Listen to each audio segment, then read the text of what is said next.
It's like, should I keep on doing this? It's like, no, I'm gonna be doing this. It's just because that's what I do. I got ears. I'm always gonna be listening to music. You know what I mean? I don't care if I can't walk no more and someone's gotta push me up to or wheel me in a wheelchair to a concert. I'm gonna go, bro. You know what I mean?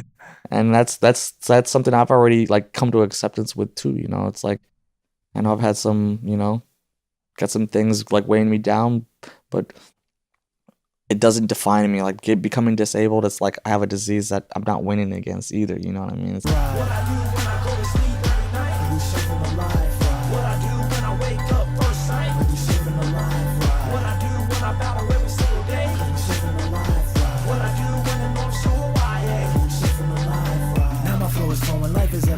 forever growing, obstacles are slowing me from being me. My mind can see potential in me, failing publicly, still not trying, closer to down my dreams. I did film the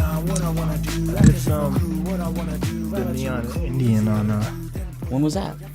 this Saturday, right before I came here. Oh, in San I Antonio? got hired by somebody random, and it was a friend who normally hires me, but he's like, it's not me. Nah, you're not recording. I thought I was recording him. And then he was like, nah, you're recording Jorge, and it was Alan's brother. I was like, because they still live there. He's like, I want footage of mostly me and my drummer, because I guess maybe he's That's still in the Neon audition. It's a band now. Yeah. And he's like, you can get, I think he was saying like 70 or 60% him and them, but I'm like, based on the amount of crowd space, I was like, all right, we're looking at 90% you two, and then maybe like 10% I've seen him play on that. Like, it's funny. That's the main guy of Young Indian. Alan, I believe so. Yes. Okay. Yeah, Alan. I met him. So finally, someone you don't know. No, I met. It wasn't like because for a lot, just you know how it is. Just being here, just like you're already in the scoop. You know. Oh, you good? I'm just moving. Yeah, no, I'm paranoid. Make sure it's right. Here we go. See that? Yeah. So at least we're not too far. Hopefully, it's not gonna hit too hard though. Yeah. No, we good. Keep talking. No, just. Oh, that was the story. That was one of your few stories. No, well, I met like I said, I met a fun. Well, sound on sound. Well, yeah, the history of that going from fun to sound on sound, and he was doing the, since I have a disability now, like he was doing the disability booth, and I walked up and he goes, do you know who I am? Like they were having a bet. They were having a bet. Like, okay. Him and these other dudes are like, he was like, can you guess who I am? And I was like looking at him and I was like, yeah, I know who you are, because I'd seen his videos on the KEXP, and then I saw him, and then I knew who he was. He was actually really surprised. I think he was kind of frustrated that he lost a bet. That's funny. Yeah, but yeah, that's what happened.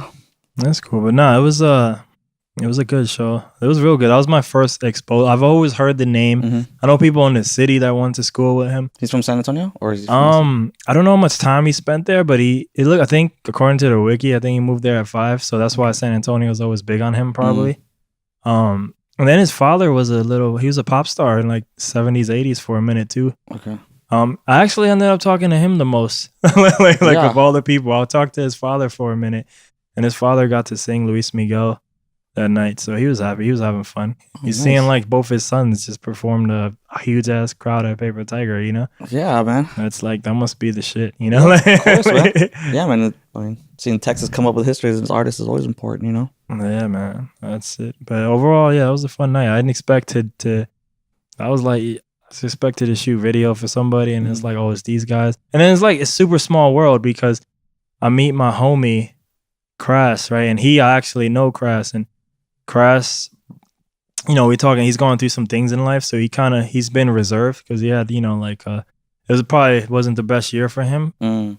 He's like, hey, my roommate, he plays in Neon Indian. I'm like, oh yeah, you told me a bunch of times. Like, yeah. He's like, all right, my bad. I just reminded me. I was like, so who you doing video for? I'm like, I have no idea. And then like 10 minutes later, I find out like, oh shit, it's his roommate. Oh, it's like it's the actual headliner. Yeah. Like, I was like, that's crazy. Yeah. It's like small world, man. Podcasts and stuff. We just started. Yeah. Who am I here with today? You're with me, Noah Tennefrancia. Homeboy of the I'll be honest with you, I don't know exactly how to always say that name. It's interesting. it's a weird thing too, because how it officially became, I believe, because my dad wasn't, when he came here to the States, he came here illegally, so he was an immigrant, and then his our original last name was Valasote, which is more from Spanish and Portuguese descent. But then when he became an American citizen, because back in the day, in the 70s, well, actually before the 70s, when you became to the States as an illegal immigrant, you could become a citizen if you join the military. And my dad joined the military, of course, and he had to go through the rougher phases of early military life in the U.S., but they don't allow that anymore. So it's a totally different thing now. Yeah, man. Yeah. Who knows where we're going? Yeah. Like now. Hey, man. I feel like we're just trained to say this, but a lot of times the thing that is ingrained in our head, like, man, it was, to quote the Wu-Tang, Enter the 36 Chambers, can it be that it was also simple then, Yeah. And like maybe things are going to chaos and blah blah blah. But hearing stories from some of my older elders, it seems like things were always going to chaos. Like, shit, probably, it might have even been more so because it was so in their face at the time. Yeah. Revolution of mind was such a huge thing at the time. Yeah. Free spirit of mind, shit, drugs, whatever changed the mentality of everything. Who is Noah? I can't say your name again. Just say Noah. It's cool. Who is Noah? A lot of people just know it as Noah. I was like the most original Noah here, and there's a lot more Noahs around the world. Well, now because I've talked to people who know you and Falcon Fucker, I'm like, yo, I'm gonna hang out with Noah. Like, oh, the producer. I'm like, no, Noah. Like, oh, the guy he stays with at the house. No, Noah. like, other Noah, yeah. Yeah. It's always there's been other Noahs too that have come up into the equations too, and it's been pretty cool. Just seeing other people who are just like me, but they have some good things going on in themselves. Yeah. Other Noah White, Noah T. Well, you have an artist alias yet? Yes, I do, but hasn't been fully released. Secret, so it will be coming out, but actually, it's time released artist alias. Yes, right. Because some people are only known by the artist names. I mean, that's how I've known some people too, through their music. But of course, I wasn't originally trying to do the music thing, and since just being around it for so long, it's really come up a lot more. You always have like dreams and aspirations of doing things, and you always say, I'm going to do this, and then it just never gets there, And then now it's like right there, and it becomes an obsession, the deal. Now that we older heads, it's like, yo, it's now or never, You're right, but it's also like there's also a different perspective. Is like if you're going to do it for a living, or if you're going to do it just because you enjoy it, And like, I think I've been Johnny Cass in that. See, I think I've been walking the line in that I do it all the time, but then like, I don't think I'm afraid of making money, but like maybe that's what it is. Like maybe that's what holds me back. Cause like you were telling me other homies who do like, sports shit and all this other stuff for other people. And I always like avoid those things. And I don't know, maybe I'm just being a big punk, but maybe that's what I have to do. Maybe I have to cross the line or something. But I'm always like, no. We were talking about integrity and stuff, and it's not that that's not integral, but it's like I really like doing, shit, the music shit for me or the podcast shit for me. Yeah. Sometimes I do these other gigs, and I'm like, this isn't always as fun. It's a pain stake of making $1, but yeah. Just like I was saying, like me working in the law game, it has its moments, but I see where it's making the mark. I mean, I've been doing the law game for over 2.5 years now, man. And it didn't even start out like I was gonna do that as looking for that as an educational career, because I went actually more into event coordinating again, and it wasn't gonna fly, I don't want to be working at hotels or restaurants and planning out meals for the whole day or working on cruises, like I'm good. I'd be good at that, I'd see, but it's not for me anymore, man. I like where it's going, man. How like something else that you were trying to go for, and you worked really hard at it, and you even if no matter what level of professionalism you came at, it just wouldn't be enough all the time. You know what I mean? It's like you always got to like go out and grab different things to like give you all these different skills and assets, and it all stems from the music industry. Living here in Austin, but like where those skills and that time that I put into all that type of stuff, it really went somewhere else, and it's like it goes hand in hand with the law game. So I'm like grateful to be in it now, because I'm generally on the other side of that position of having to call a lawyer, you know what I mean, and being in a bad position. Nowadays, it's like I get to like I can be part of someone's team and counsel, have some suggestions or some insight, Mm. I have to read books. It's crazy. Oh man, I'm not getting into reading your type of books, but I think I'm gonna have to get back into reading. But like, I'm more an audible person. I mean, look what we're doing. Right. So then I'm been getting into like audio books. Like I Yeah. feel like I can absorb stuff better, and I didn't think I'd ever be able to do it because it just sounded weird. Like who would do that? But like I've gotten into like multi-speed reading. Yeah. I mean, multi-speed playback too. Yeah. So like I'll hear shows and stuff and podcasts and interviews, and I can hear it at 2 times speed, and it's like, oh shit, like this all made sense to me. Like, Yeah. it's weird. I think it forces me to pay attention.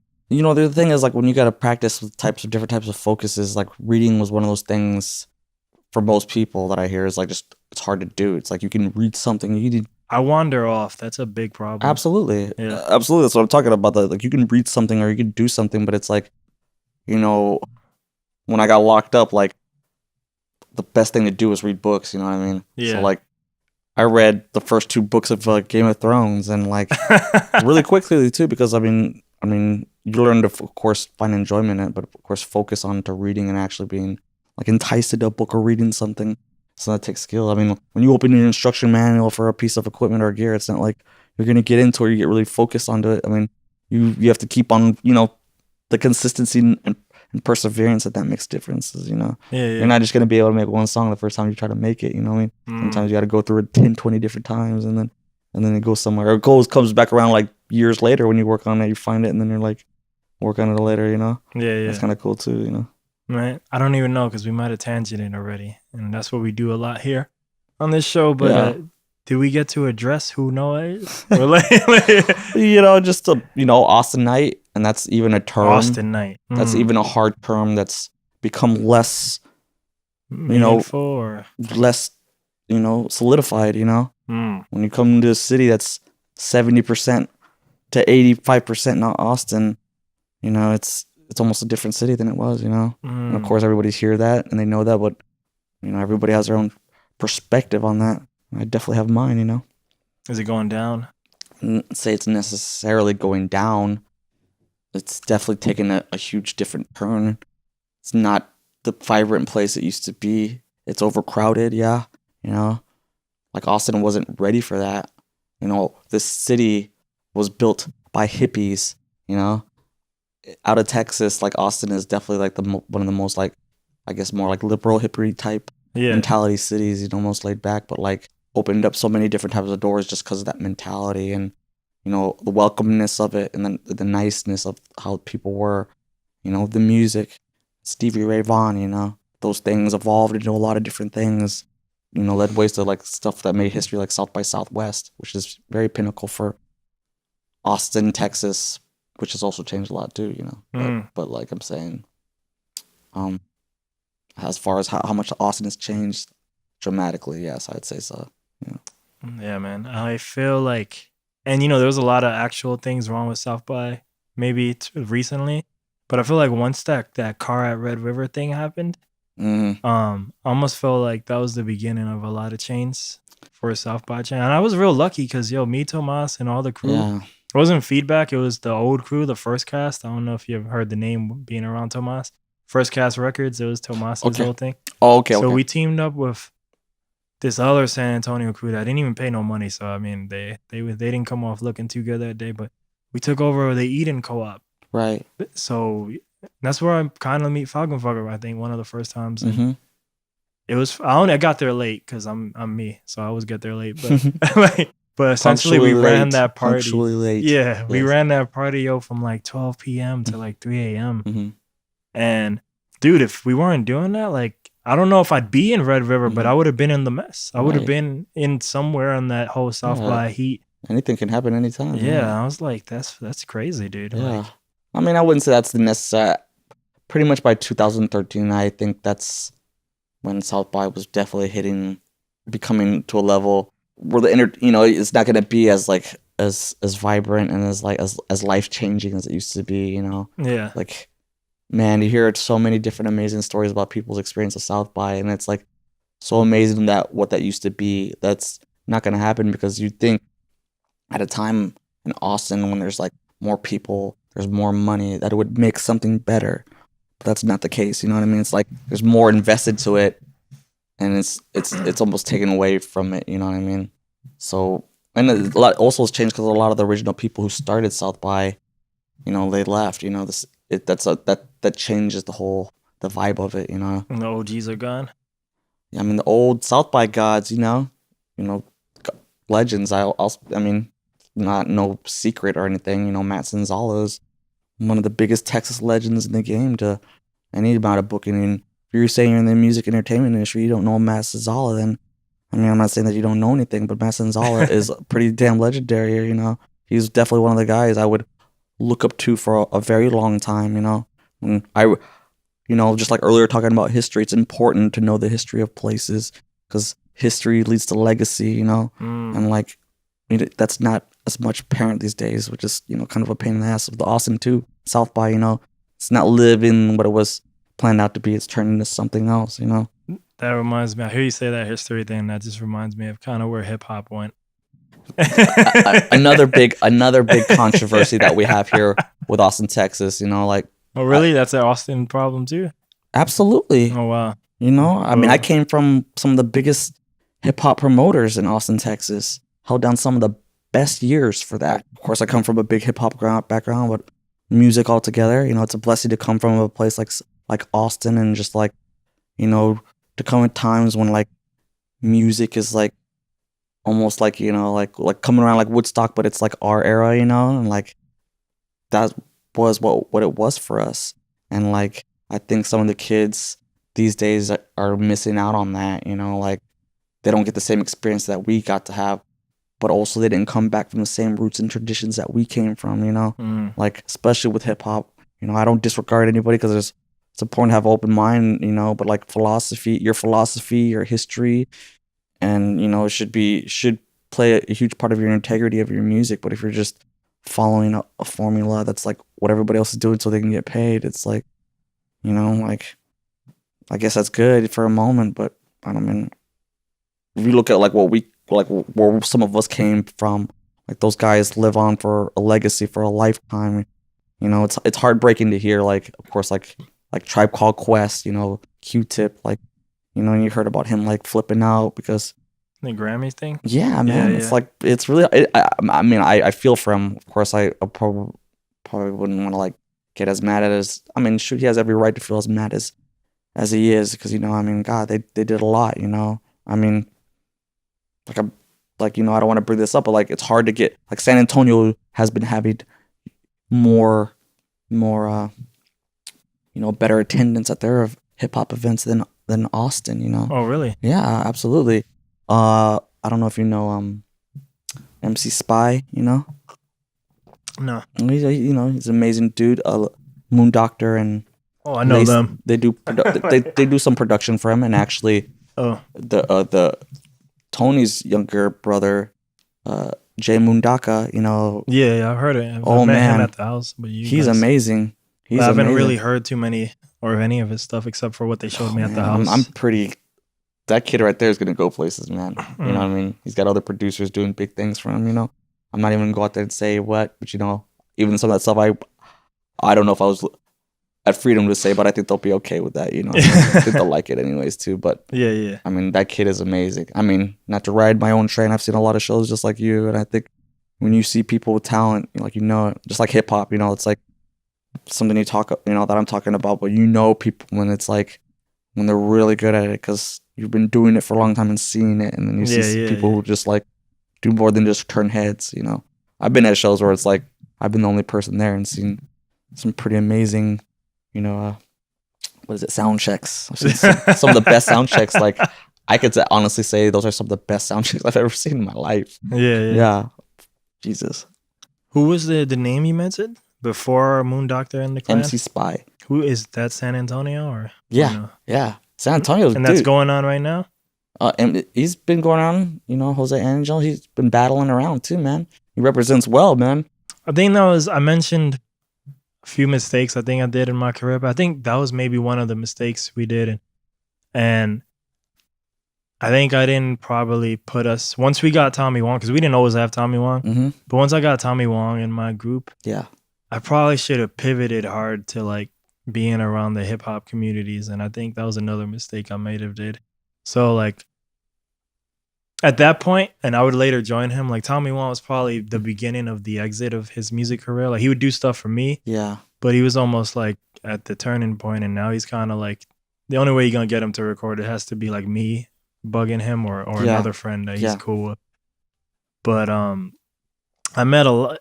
I would bring him to shows, like hip hop shows, and he would know everybody, and I was like why wait what like Yeah.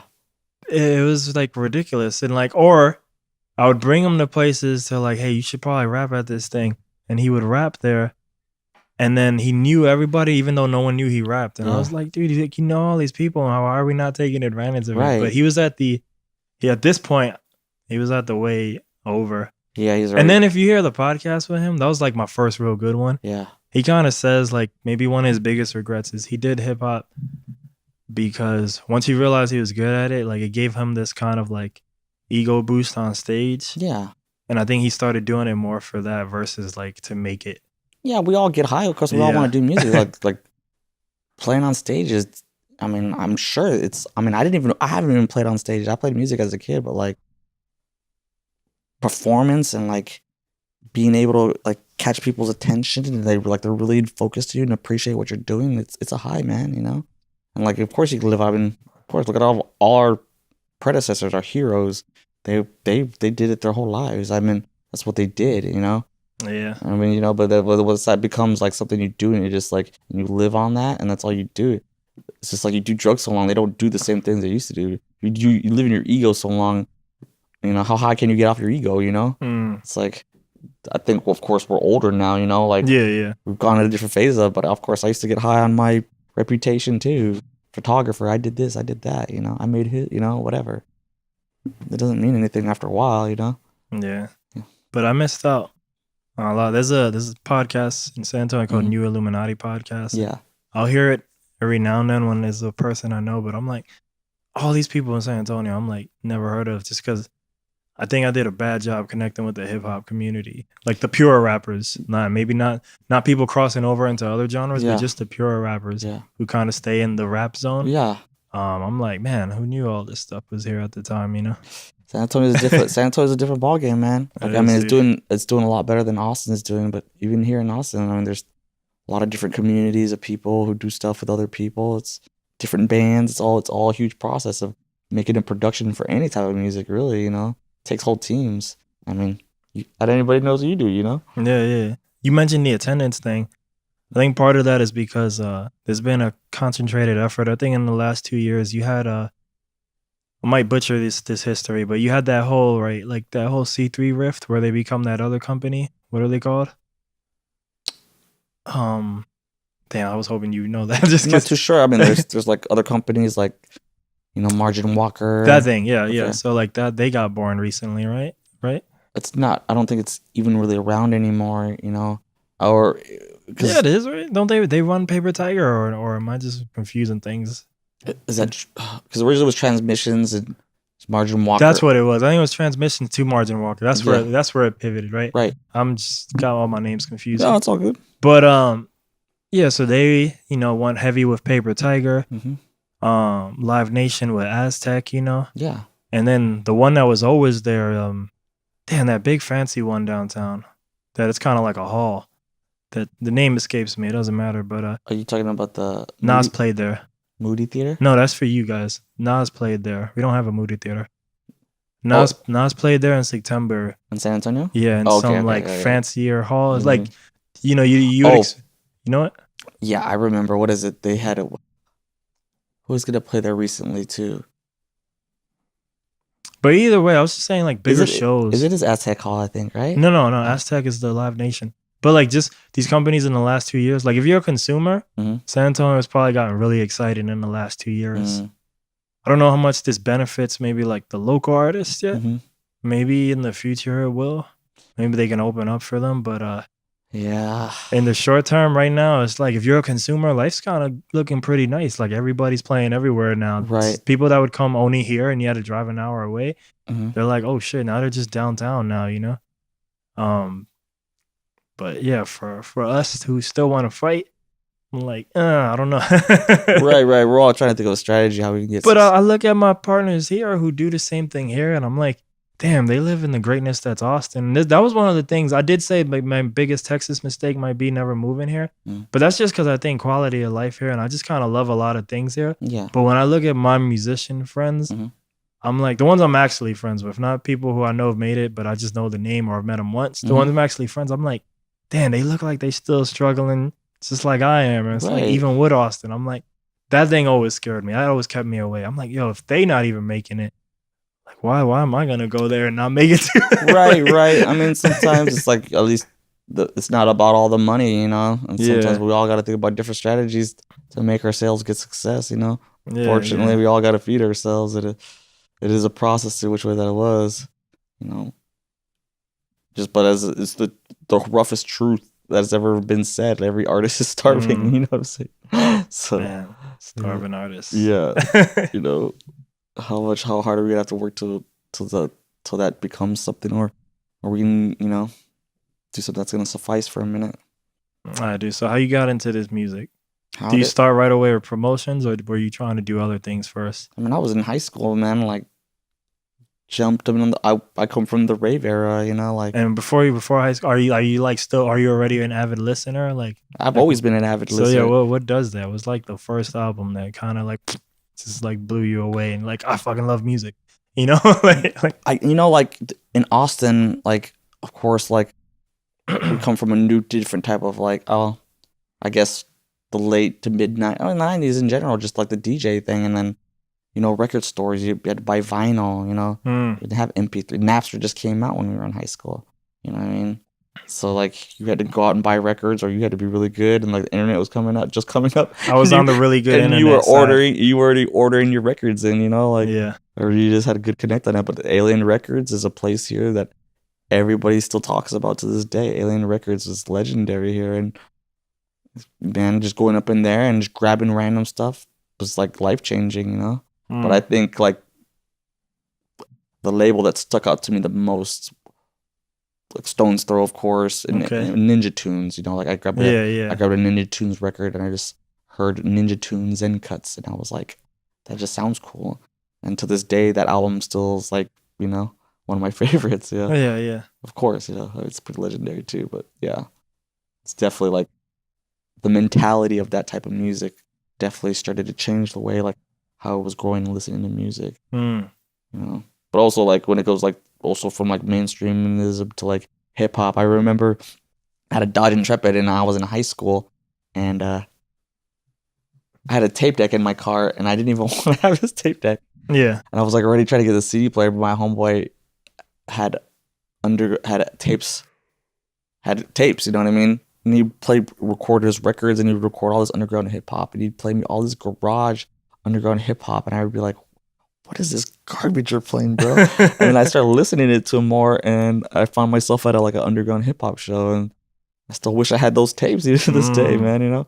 It's pretty awesome that I was a bootlegger in high school, man. I had a guy on Facebook maybe like 3 years ago. He posted and tagged me in a picture, and it was the same bootleg tapes I used to sell him in high school. Like, that's tight. I was like, yo, he still kept these. That's tight, crazy, bro. Dude. Like, the history maintains itself, bro. Yeah, man. Those are good old days. Yeah, but it's also like people were like I know people who've kept their flyers forever. They have like rooms with walls covered with flyers. My mom has one of my flyers. It's not even like I'm just on it, but it was the Xylo album release party. She has that like framed with my picture on it. That's awesome. I didn't know y'all went that far back. Yeah, man. I want to say maybe I even booked that show, which is probably why. Like, I would think so, because I mean I was dealing. That's when I was on the good side of. Now it's called Ventura, but 1011. Yeah. It's people who hear the show a lot, they hear me in the infamous Ventura post where I kind of tagged the owner and shit it on the venue on Facebook. Get that fool. No, I get it, dude. I was just frustrated, but I think the perfect like full circle moment would be to do that podcast on his stage, like, and have him on the show, but do it in his area, and just like a lot of places. But I know like in San Antonio too, it's been there's always bad beef between promoters, venues, and things. Well, a lot of things in 27 now 18, but 2017, I would say for the most part, everybody's caught up that like now maybe we can just hate and be like, like it's not good. It's not as good as so and so. But dude, like if we go back maybe 2 and definitely 3 years, there was still venues that didn't have subs and didn't have mixers and didn't have, and I feel at this point almost everybody is caught up except for this one venue, and that's what just threw me off. Like, how do you have 3 mics, dude? Like I have 3 mics. Like things like that bother me. Like I'm not a fucking venue. I'm a dude who likes doing shit. Why do we have the same material? The thing is also like, unfortunately, people like just coming from Austin too. I know it's different, but you go other places, you go on tours, and you got to deal with these venues that don't even know anything about that. They don't. They want to do shows. People think that it's just something that's just laid out. That's not how it works at all. That's not only half the situation. I've seen promoters book some really big rappers, really big rappers, and didn't even know how to promote their event. They know everything going. Well, they talk about throwing away $1,000. I'm like, okay, you just brought who?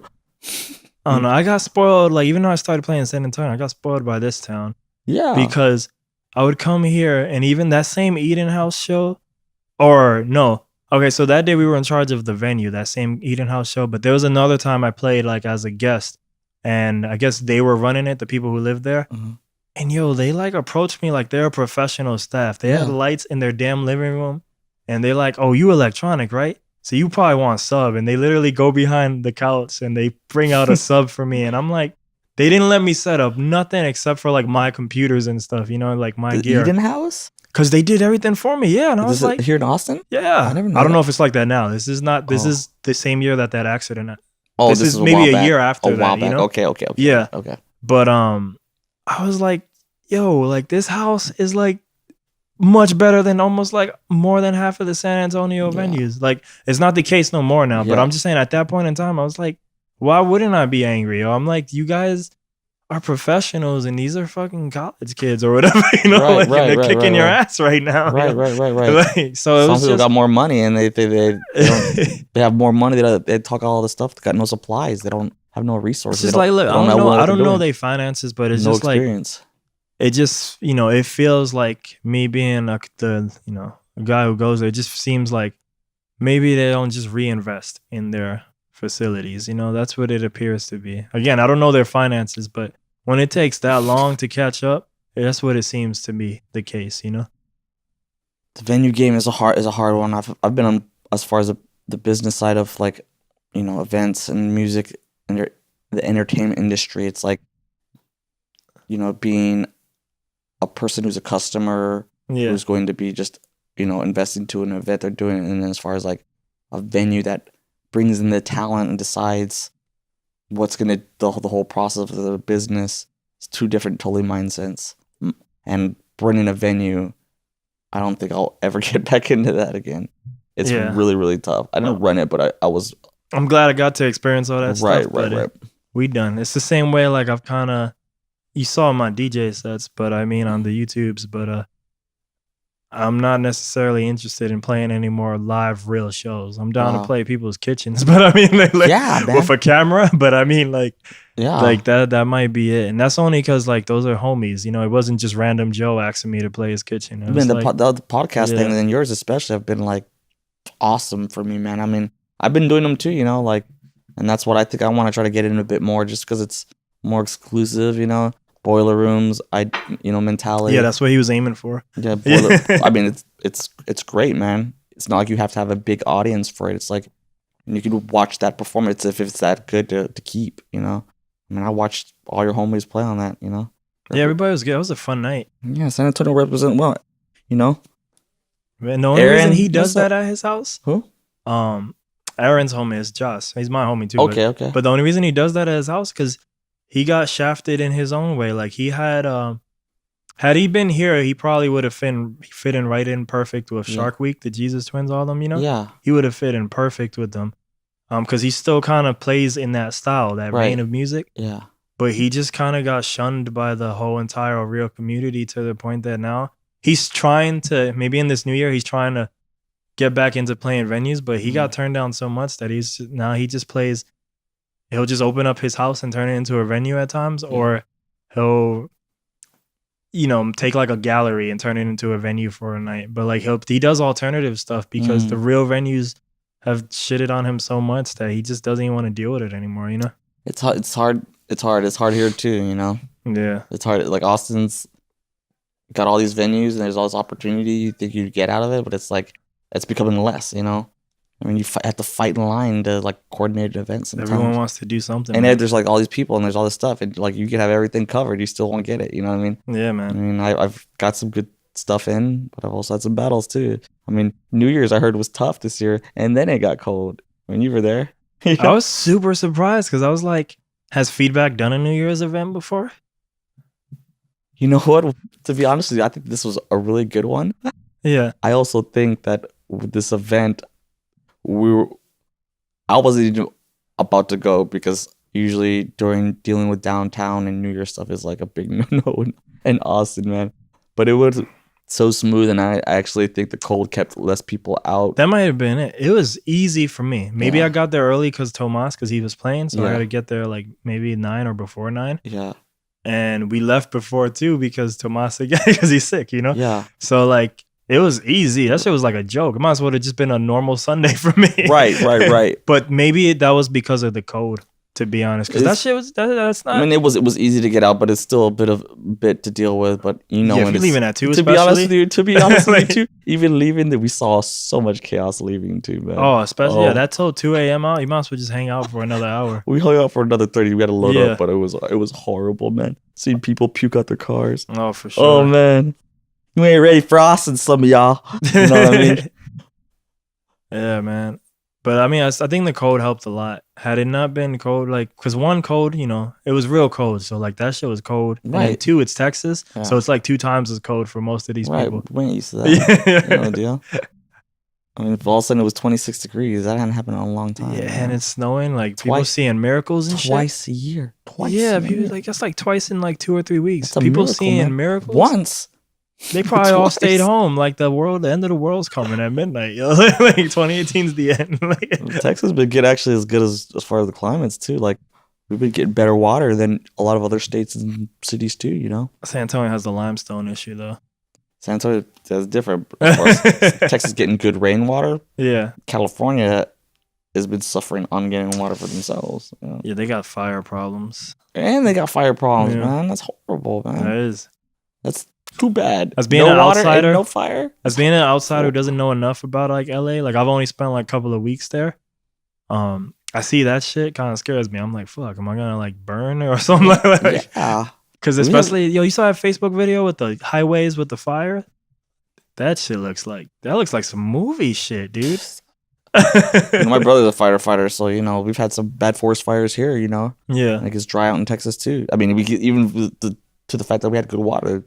We still get forest fires, Yeah. But, it's tough when you got to deal with these type of... That's a natural fire, A natural fire. Yeah, man. That's tough. It's a spark of Mother Nature. Yeah. Mad. Yeah. It's so hot up in Texas, it's burning down a tree. It's so hot in California, it's burning down there. Yeah. So, yeah. We're going to keep bouncing back because I will get this story from you. Because I know, one thing I keep guiltifying myself is I feel like people I know, sometimes I turn these into hangout sessions, which is still cool. Yeah. But I'm like, damn, I didn't get none of this guy's journey. So, I know what you're saying. It's just sometimes it's just such good conversation. For sure. So it still works. So I'm not mad. Yeah. I'm like Tupac. I ain't mad at you, but I'm like, all right, let me get this. So yeah, then you said high school around 16 or something. Well, yeah. Well, about with music, yeah, just like, like the rave scene opening up my perspective on like just knowing how to dig deeper. I mean, yeah, all that stuff did. But is that when you come like the promoter? Oh, I definitely jumped in. Like, I knew that's what I was like about to start. Like, hand me a stack of flyers. I'm gonna help y'all. Free ticket, sure. I want to do this. I mean, Arc Entertainment is a company that changed the whole game to Texas. To Texas. I mean, that whole era of all of a sudden. What were they doing? It was just, they were just putting it together. It was just all of a sudden, it was like, rave, Texas, everyone's going crazy, you know, like that's how quick it happened. So like So, the EDM of that time, The or something? meaning of like from 95 to like to 2000 is like Mm, such a crazy time in Texas altogether. You know what mm. I mean? Like I don't, when I talk about this to people, you know, I don't forget to emphasize the history of those years and how crazy it was, not just for Austin, but for Texas altogether, you know? Like an industry about to be the 2000-year virus bug gonna close down the computer systems, and we're gonna go back to Oh, Y2K. we're gonna go back Y2K. to we're gonna go back to not having any electricity. We just got the internet. Everybody's happy. Everything's gonna Yeah. be ruined. Like, you know, but that can do a lot to people. Like just that idea, just like the expectation that the world's gonna end at a certain time. You know. Yeah, yeah. Oh, that's not like everybody believed in it. I didn't believe it in either, but there was just so much chaos at the time, and the music, everybody lived on that music, and You say rave, so it was like the EDM of the time or something else? yes, it was like yes, what the term EDM is like a total thing that's Everybody hates when I say that now, like especially people who like, because they think, I guess it's almost like, it's new school, bro. It's new school. no, but it's not though, man. It's not like It's still not, because technically what I mean, electronic dance. Yeah. Yeah, of course, But I think as the mainstream term now, when I say that, people get mad because they associate EDM with Skrillex and EDC right. and the prime time, and it's like, but dude, I'm just saying that as an umbrella genre, dude. Calm the fuck down. Right. And they're like, no, that's an umbrella genre commercial. I'm like, dude, calm the fuck down. Calm down. You forget, you come from San Antonio. San Antonio. They used to get some big shows there, man. Like, San Antonio got some huge shows. Don't get me wrong, but Yeah. but like San Antonio also has a lot of diversity too, and has some good history. And you know, they got some old heads there that are just like us too. You know, complaining about old school, new school. Doesn't matter if it's hip hop or the electronic dance music. You know, it's like Yeah. it's whether it's the production is differently or if it's easier to be made. You know, there's definitely a difference. Just how what it is, you know what I mean? I never expected to be that old grouchy guy, but you know, we've definitely becoming that. You yeah, know? we are. You know, Yeah, I can't believe the way we hit. And you know, I mean, maybe just, this is what I'm saying. So like, is it just generational? Are we old? Take it back to hating on hip hop. But I mean, like, the thing is, like, I would like to think I wouldn't hate on today's hip hop. It might be a different hate. It might just be a simpler hate. It might be, we did it better. But the thing is, for a lot of the people, it's real easy to say there's no real substance, you know? right? Is Migos really rapping about anything? You know, like, Yeah, no. What and are people not named Migos? Are they even worse? Because at least Migos kind of raps. You know, well, here's my philosophy with any genre of music. Like I said, history and tradition have to play a part in it, and I think the mentality and the traditions and the roots we came from were instilled to us from the old school, and to respect that. Genres just pop out of nowhere these days. So if some corporation or some label just comes up and is like, here's this music, you're gonna like it. It's like, okay. He's like, no, we didn't have the internet when we were kids. The internet was just coming out. We had to be told there was a show and you were gonna go. You know what I mean? Yeah. You were handed a piece of paper, you know? I think we're headed back to programming. Like Netflix a few years ago was an alternative. And to many people, it still is. But now it's the alternative. It's not alternative programming so much as it's alternative that I don't need cable now. That's all it is. But now, because everyone has Netflix and Netflix makes primarily original content these days, now we all watch Black Mirror, or we all watch Stranger Things. Right. We all watch the new Marvel show. And it's like, we're kind of being told what to watch now, you know, and Spotify with their playlists. Here's all the new singles on Friday. That's the source and the pathway of how that information is passed. You know, I mean, that's how they're becoming controlled again, dude. I mean, there's all different types of stuff, but you know, that comes out there, like how our information is accessed. That's a huge part. Everything, especially today, this great big sea of information in the web. It's like, you know, there's so much stuff you can get fed, and you're always like wondering how much of that is always the truth. You know, and there's only so much of that you can believe is the truth.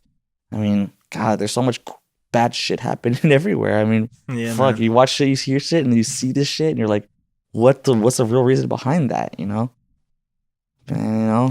But the thing is, with we as humans, what we all really want is the truth. What is it about the truth that we have to have? You know, and it's true though. You know, I believe it. You know.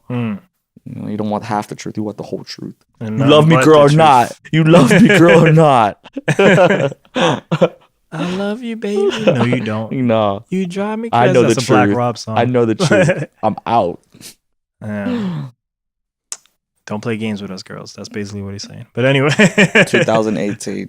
New Year's resolution. Man's not named Jumanji. Don't play him. Don't play.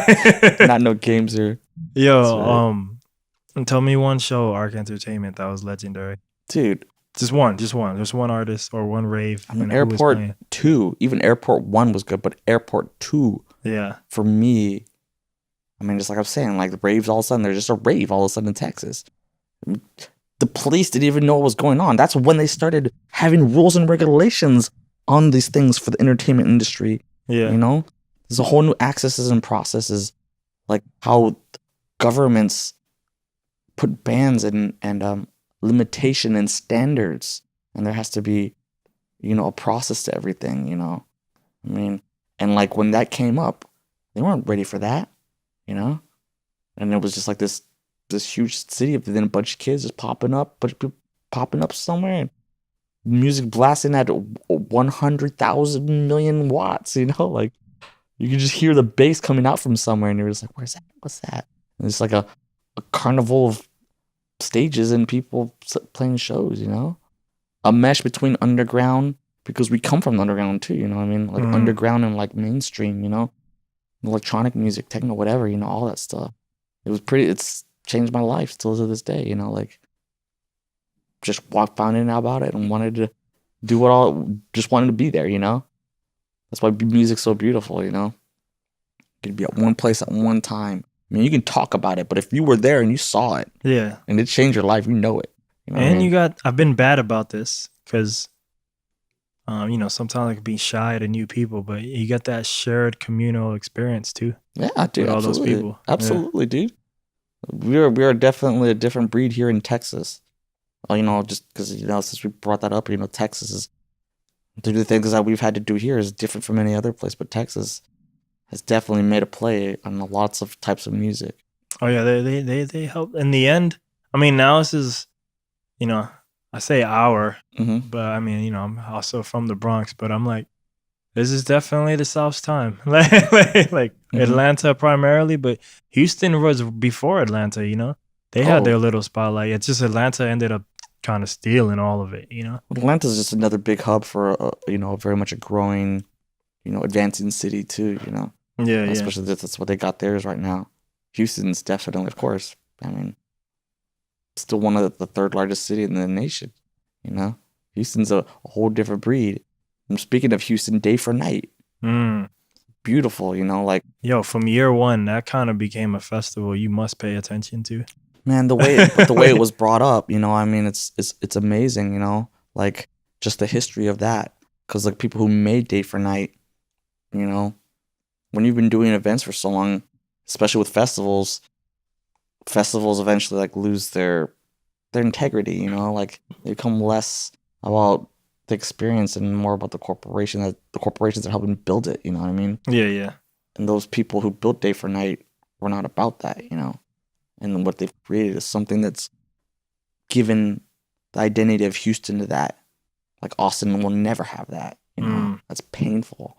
You know, Austin used to be a mecca for such amazingness. I mean, at the same time, it's like tons of festivals still here, just different. But they're not that. I know what you mean, but they're not that. But it's painful, bro. There's almost every other weekend there's some shit. It's painful though, but it's not the same. It doesn't hold the same identity though. It don't. But I remember I worked 2 ACLs here, and I remember working and I saw this flyer, and like it was like 2 more weeks. There's another fucking mega fest in some forest around here. Yeah, you know, there's always something.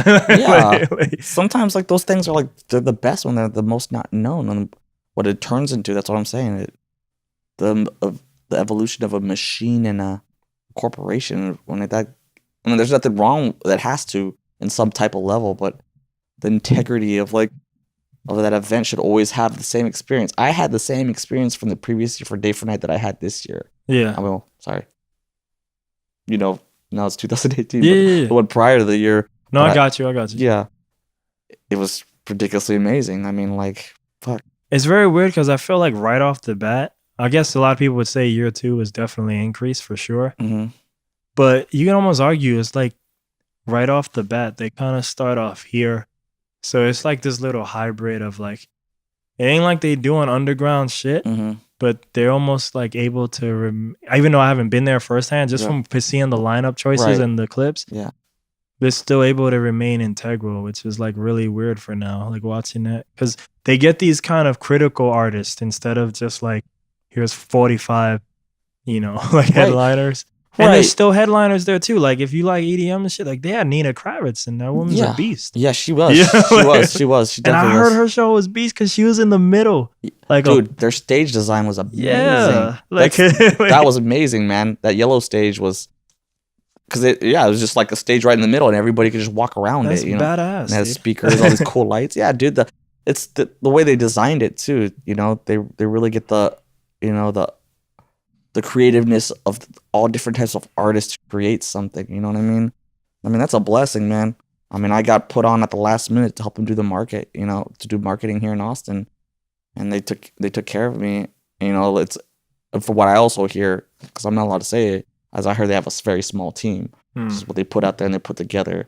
You know what I mean? Yeah, I met a few of them and they're interesting people. Yeah, I mean, I'm all about it. I mean, I'm all about it. What they've brought, the uniqueness of it, it's just still boggles my mind. I mean, I got to see Tom York and Trent Reznor in the same weekend. You know what I mean? Those are some of my biggest heroes. Yeah, legends. Yeah, synth gods. Like absolutely. Those two alone. Let alone all the other stuff that went down. There was tons of amazing stuff there. Tons of amazing stuff. And I got to meet Richard Devine and Venetian Snares just over the weekend, Big ups to Defunct Crew. Y'all know who it is. Yeah. Let me ask you, so after 2000, this is going to be like the overall outline. We're just going to keep jumping back to the stories. After 2000, and so I guess Arc Entertainment, is it done? Oh, Arc has been done for a long time. Okay, so it's done. Yeah. But I'm trying to get your thing. So where do you go then from promoting? I mean, if you're from Texas, you know that there was some hard economic slumps here, Yeah. Some real hard ones. Like we're also bringing it back up again, like what Austin has become. Of course, we're complaining about it. But there are parts here in Austin which were the hood, or they were just dumps. And now you look over there's some new restaurant or some new, bougie business, or something, because that's what they're trying to do here. They're trying to create as a new identity here. But I still remember there were parts in Austin you couldn't even walk. When I was in high school, there was parts in neighborhoods you couldn't walk and you get done up in, Yeah. You know the deal. San Antonio is very much like that, has had lots of history of that too. But Austin's not. Austin's changed more quicker in less time. You know what I mean? San Antonio has a lot of growth. It's very much a fast growing. They're working on it. San Antonio is very much a fast growing city too, though. It gets lots of recognition too. It's a much bigger space to cover. Like Austin. And I think why Austin is also like the way it is because how concentrated it is. That downtown is only so small, so yeah. That's the problem. That's the thing that kills Austin versus the other cities. Is that Houston? It's like boom, San Antonio is like boom, Yeah. I don't know if Dallas is like. I've been there, but I really don't know about Dallas. Very much big and wide. Yeah. Absolutely. Because I've been there a few times, but I haven't explored it. I've only explored sections. I forget how lucky I was, just how lucky we are, because like in other places and cities and states, like people have to go far to go do do half the things we do. Some people here just like walk around, there's a bar right down the street. But everything's in that heart, right? That downtown, which is both a blessing and curse, Yeah. Absolutely. It's a traffic nightmare, if anything. Both people and car. You'll get through it, man. I work downtown, man, and I got to drive through the craziness, but we get through it, man. We get through it. But yeah, man. How do you keep continuing the promotions though? Like, man, dude, what do you that do whole there? era of like just the economy crashing? The Rave Act was the Rave Act was specifically the law that was passed that changed everything. Okay, with that, So like if you can imagine like, okay, the whole going all of a sudden you're like a big party just popping up somewhere and everyone's going crazy, right? Of Yeah. course, the issue that brought it up the most, of course, was the drugs, you know? I mean, and that just changed the whole game when kids started dying and how quickly they were able to put like SWAT teams Oh man. at festival. So if you can imagine, I actually probably went to the last rave that Daft Punk and not Crystal Method. Yeah, well, Crystal Method played it too. I forgot, but the last rave that Daft Punk played ever. You know what I mean? It was called Cyberfest, man. You know, and I came in just right when they were getting on. Yeah. And when you show up, there's SWAT teams at it was a mud fest because it rained. Cyberfest was very much one of those events that you knew that it was like everything was changing with that, you know. But like when the whole economy dropped, of course, it was a struggle and like people were getting murdered on throwing shows, you know. I don't know if you remember, anybody could remember Zen Fests. Those Zen Fests, all of them, I would call those like, I guess we would call like rave survivors, you know what I mean? I wouldn't even consider myself like I come from that era, but I wasn't like deemed that, you know what I mean? Yeah, yeah. It just taught me a lot about the music entertainment industry, and it's the same idea, it works with the same concepts and philosophies of how any business dealing with music entertainment, and like just how all that changed just because of like what was happening, you know. And trying to survive on that was rough for everybody. It happened probably all in the United States, but in Texas, you've definitely felt it. You know, show up to a club, there used to be a lot of people there, and there's nobody there anymore. You show up to a rave, there's like, you know, the population is decreasing, you know. And then, you know, I got at those times were the times where also I met some of the coolest artists and getting to hang out with them, you know, because nobody was there. They were like, okay, I'm gonna hang out with. I mean, not just being in the entertainment industry, I got to meet pretty much all my heroes, you know. It's pretty amazing. Just want to really think about it. Yeah, I feel like you've met everybody, and I feel like you've listened to everything created by anyone. I mean, just coming from here and really staying here, because like just like a lot of people come and go from here, you stay here and you really get to like solidify a lot of stuff. And there was some, you know, the thing about it, it's like, I know we're complaining now, but I remember times we had been complaining about economic, you know, troubles here, and like being caught up in this phase where we think we're not going to be able to pull out of, and then all of a sudden an amazing year happens, and then all this amazing stuff happens. 2011 and 12 are prime examples of that, you know. 2006 and 7 were amazing too, you know. But, I mean, I think every year is amazing, but it's just like, you know, we all try to match. We all try to like, we just have to have a comparison, you know, like South by has been that. If you're from Austin, it's like South by, we always compare how one South by was to the next one, you know, not ACL, South by, because South by is like I said, that those magical experiences, one in a lifetime experiences that you catch, you know. Like, I think the thing is like people are so hungry for music that like, I mean, they still are, but I just think like if someone is like gets lucky or becomes a hit, like, and they already start building that, it's a lot easier to do these days. Back in the day, I guess from the 90s to what it was, even MTV, you know, like we were all MTV kids. Like you woke up and you watched MTV Raps. Yeah. You stayed up for late night MTV liquid television, you know. Or the spring break MTVs. Yeah. You see the live performances. Yeah. That stuff was different, you know, like Unplugged MTV. MTV Life was definitely, you know, life for us. But I just think today, like how the way how information is processed, I see it comes out differently. Now you don't have to watch it. You don't have to buy cable to, you know, to have a lifestyle of a culture or find any type of music, you know. Yeah, yeah. I just think the way that how music was given to us then was put into a better formula for us, you know. So I mentioned in the kitchen how I feel like I probably don't meet you maybe till like when Tomas is doing Empire, maybe who knows, maybe I met you earlier. Probably right, actually. Yeah, but I know like this is what I was saying in the kitchen. Like I remember the first time I finally stopped being a punk and I started driving out to Austin for shows, because you guys were getting all these dubstep shows and I was really becoming about it. Yeah, and it was like, yeah, Rusko would come, but it's like, I want to see the not Ruskos, you know. I want to see. I never got to see Mala, but people in that caliber, DMZ people, you know, Jakes, like all these people, you know, Joker, right? All these real people come. So I was like, I need to come here. I need to go to these Barcelona shows, like Old School Schism. It's also the thing is like with a lot of that stuff is also like catching the mentality of like of what's about to come up out from the underground. That's gonna be like really awesome. Mala's like, that guy's legendary. Has always been legendary. But Austin's also caught like super amazing like epic sets. It's like you always hear when you see on a flyer like this is the only city they're gonna play a show. It's like you want to catch that sometimes because those can be like, dude, there's an old show Joker did with Mensa. And back in the days when all that stuff was new to me, his old years ago. Yeah. So like, and he did it in Houston. May have done it in Austin too. I think he did too. Yeah. I think he did, but he still wasn't even. He was underage. He wasn't even 21 even. But man, like I saw that and I just thought Benzo was always going to be there, and he never was there again. It's just Joker now, which is whatever. And I still love Joker, but it's just like that dude's like still one of my favorite producers. Yeah. Like.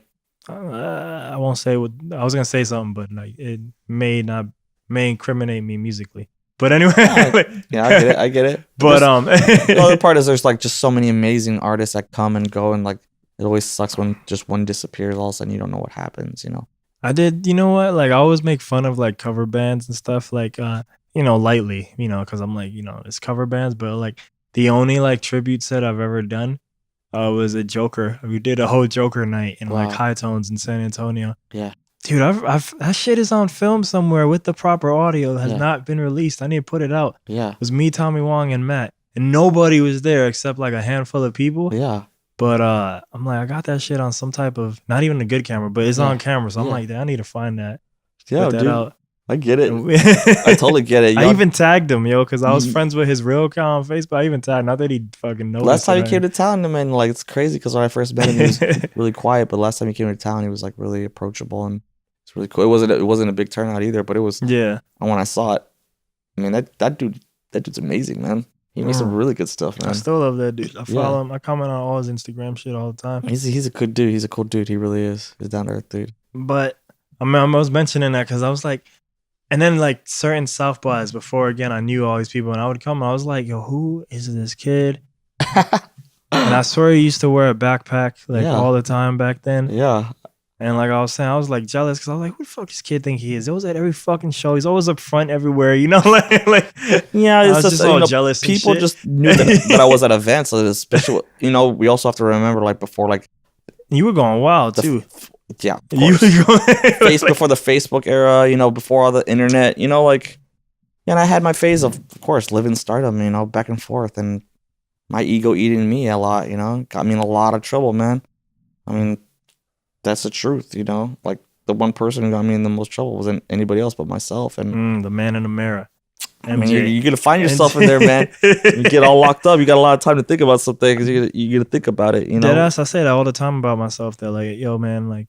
I've had my things with people, but based on like my current life, like all my mishaps have all been my fault. I haven't even been like, Steve or whoever the fuck, it's all been me. Right. It's hard, it's just like, but it's so truth. Like the battle that you're about to fight is only as hard as you make it. You know what I mean? Sometimes it's hard, socially. The entertainment industry is a huge high school social dramatic playground in any scene. We're social beings, man, and things are gonna be said. It's all gonna.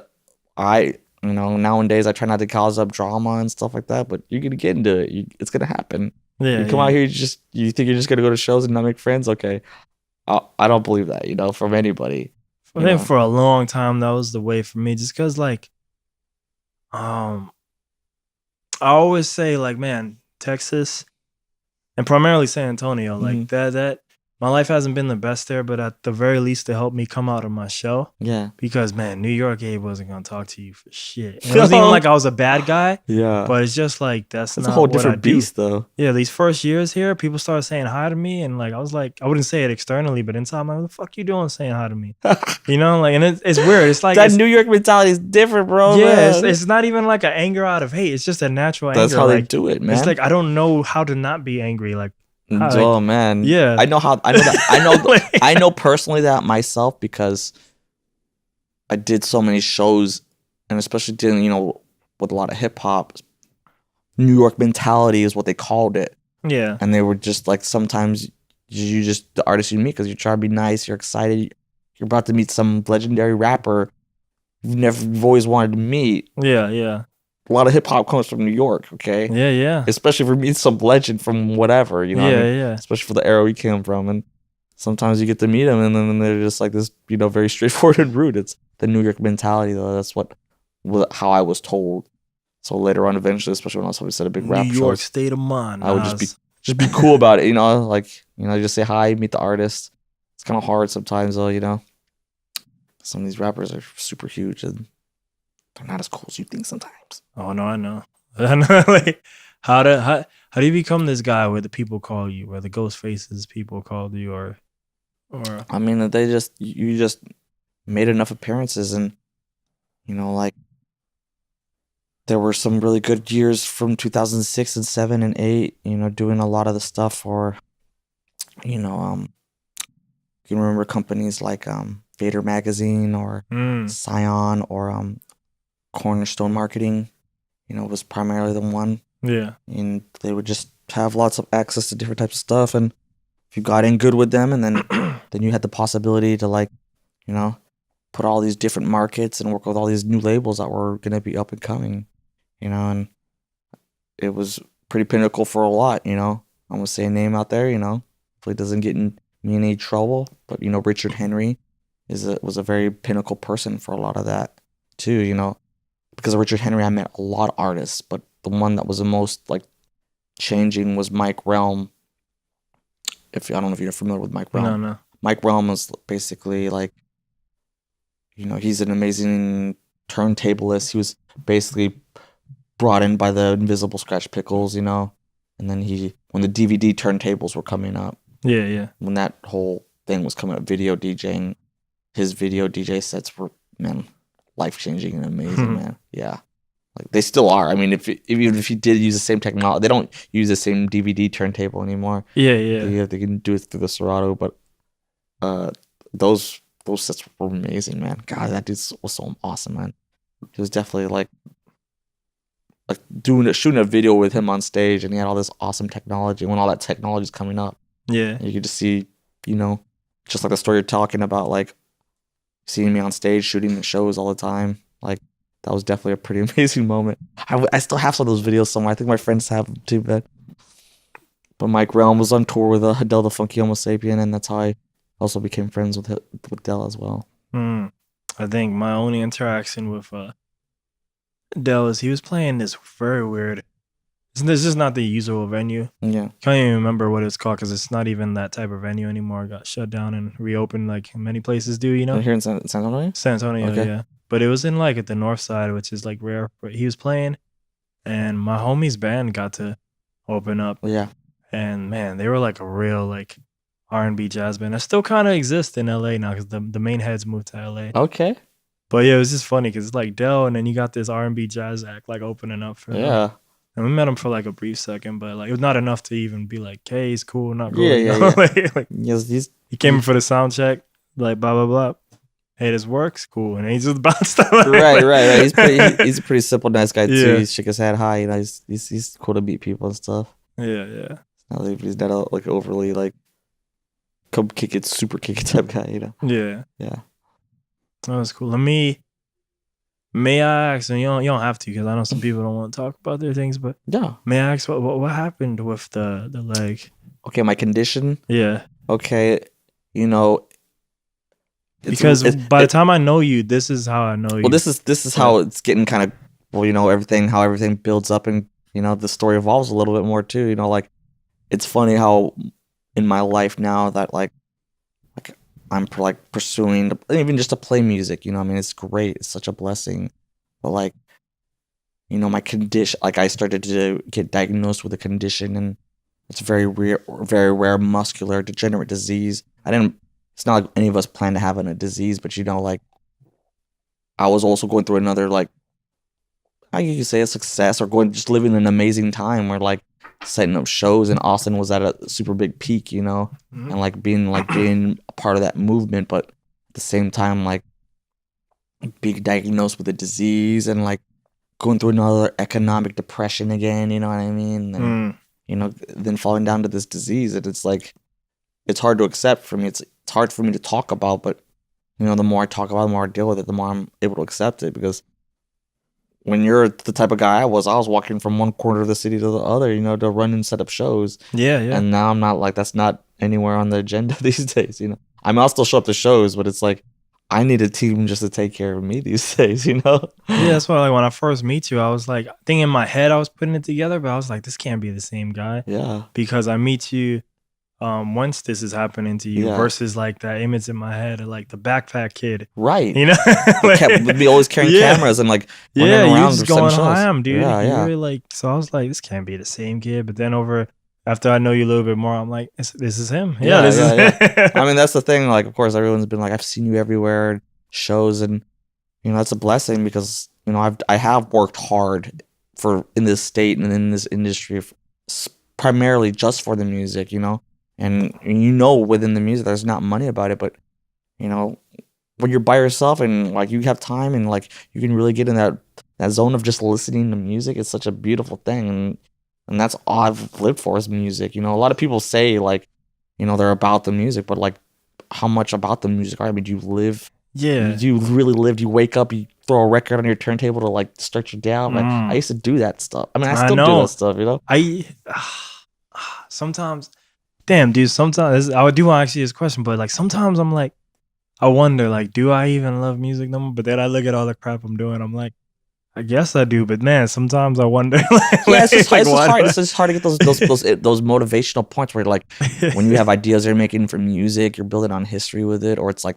the time you just make something that's amazing. It's like all that's coming to me right now, and I think it's all because of just how much music I've been listening to so long. I think it was all that stuff was super important for me to be at shows, to like even to know what type of turntable or mixer I wanted to buy, or what synth I wanted to buy. You know what I mean? Like I had to have been there, so I got to see that, advancement of technology and stuff, and be in any world I want to be. And I mean, shit, being even able to buy that stuff these days is so awesome. Because like some of this shit is crazy price. Oh, absolutely. Like, we're trying to come up on this. We're trying to play NAM. We're trying to make our own things too. Like you see how it is. People making their own MIDI controllers or turntables or whatever. It's all a process. Let me software, ask, right?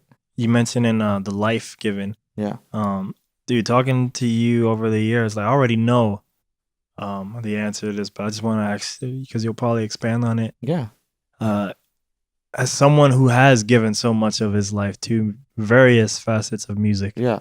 Do you regret any of it? Maybe like given because like you've probably seen people do less and get way more successful than you. Oh, that's a lot of things. Like don't ever live your life. You always hear this. Don't ever live your life like comparing. No, regret. Absolutely. Yeah, I mean, because you can't fix the hands of time. So whatever cards you've been dealt, we all have hard lives. A lot of people come at me, oh, you've been through so much. I've had a lot of traumatic things happen to me too. And now that you bring up, do I regret being and not as successful as I'd like to be? It didn't go to the plan I had expected. Well, I just mean like you've given so much of your life. Well, the thing is, music is what it is. It's a blessing. Like I know that, but like when it becomes like to the scene in the history these days, we get caught up in these scenes, and I'll be honest about it. I got caught up in the drugs too. Like the drugs did a lot to me. Ruined my life. We reconnected after I got out of prison. Like to reconnect with life after prison is traumatic. To reconnect with life after a life in prison in Texas. Yeah, you know what I mean. That's hard to do, man. Like it's such a painful thing to hear that like the ratio of men that go to prison and who will go back is 3 out of 4 men that will go back to prison. So like, 75% men that go into prison will go back, and like, I'm not looking to be that, to go back at that. And like, the amount of success that I've gotten in the past 4 years, going to school and stuff, has came a lot quicker and in a way that I never imagined it. And like, everything that I did in my life, no one is gonna be me. No one's gonna be able to tell that story. Nobody was Stevie Ray Vaughan. You know what I'm saying? Like Stevie Ray Vaughan, Jimi Hendrix, people who made history. And no matter how crazy or weird their lives were, that's their life. They lived it. They made their marks. They will always be remembered and respected. You know what I'm saying? Yeah. That is beautiful. You know what I'm saying? That is like, you only have to say that one fucking time. You know what I mean? And you will never have to say that again.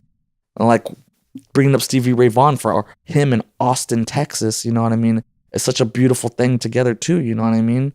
And like what he did here will always be remembered here. You know, Willie Nelson too. But you know, I bring up Stevie Ray Vaughan because he, you know, his life was so crazy and amazing, and what he did for rock and roll and blues all together. And then he, you know, had to go through a lot of traumatic changes. And the thing is, like, when he got over all this huge hump, he dies in a helicopter crash. You know what I mean? That's like such a you don't want to say twisted irony. I mean, you know what I mean? It's like, I mean, there's all different other stories you hear about famous musicians or whatever, but like, you know, in no type of way is anybody mad at him for the life he lived. You know what I'm saying? Like, he did such an amazing thing, made such a pinnacle mark that they make statues for him. You know, that is a beautiful thing, man. Like, Stevie Ray Vaughan deserves his respect, and you know, like the mentalities of people today. It's like about how, as far as music goes, like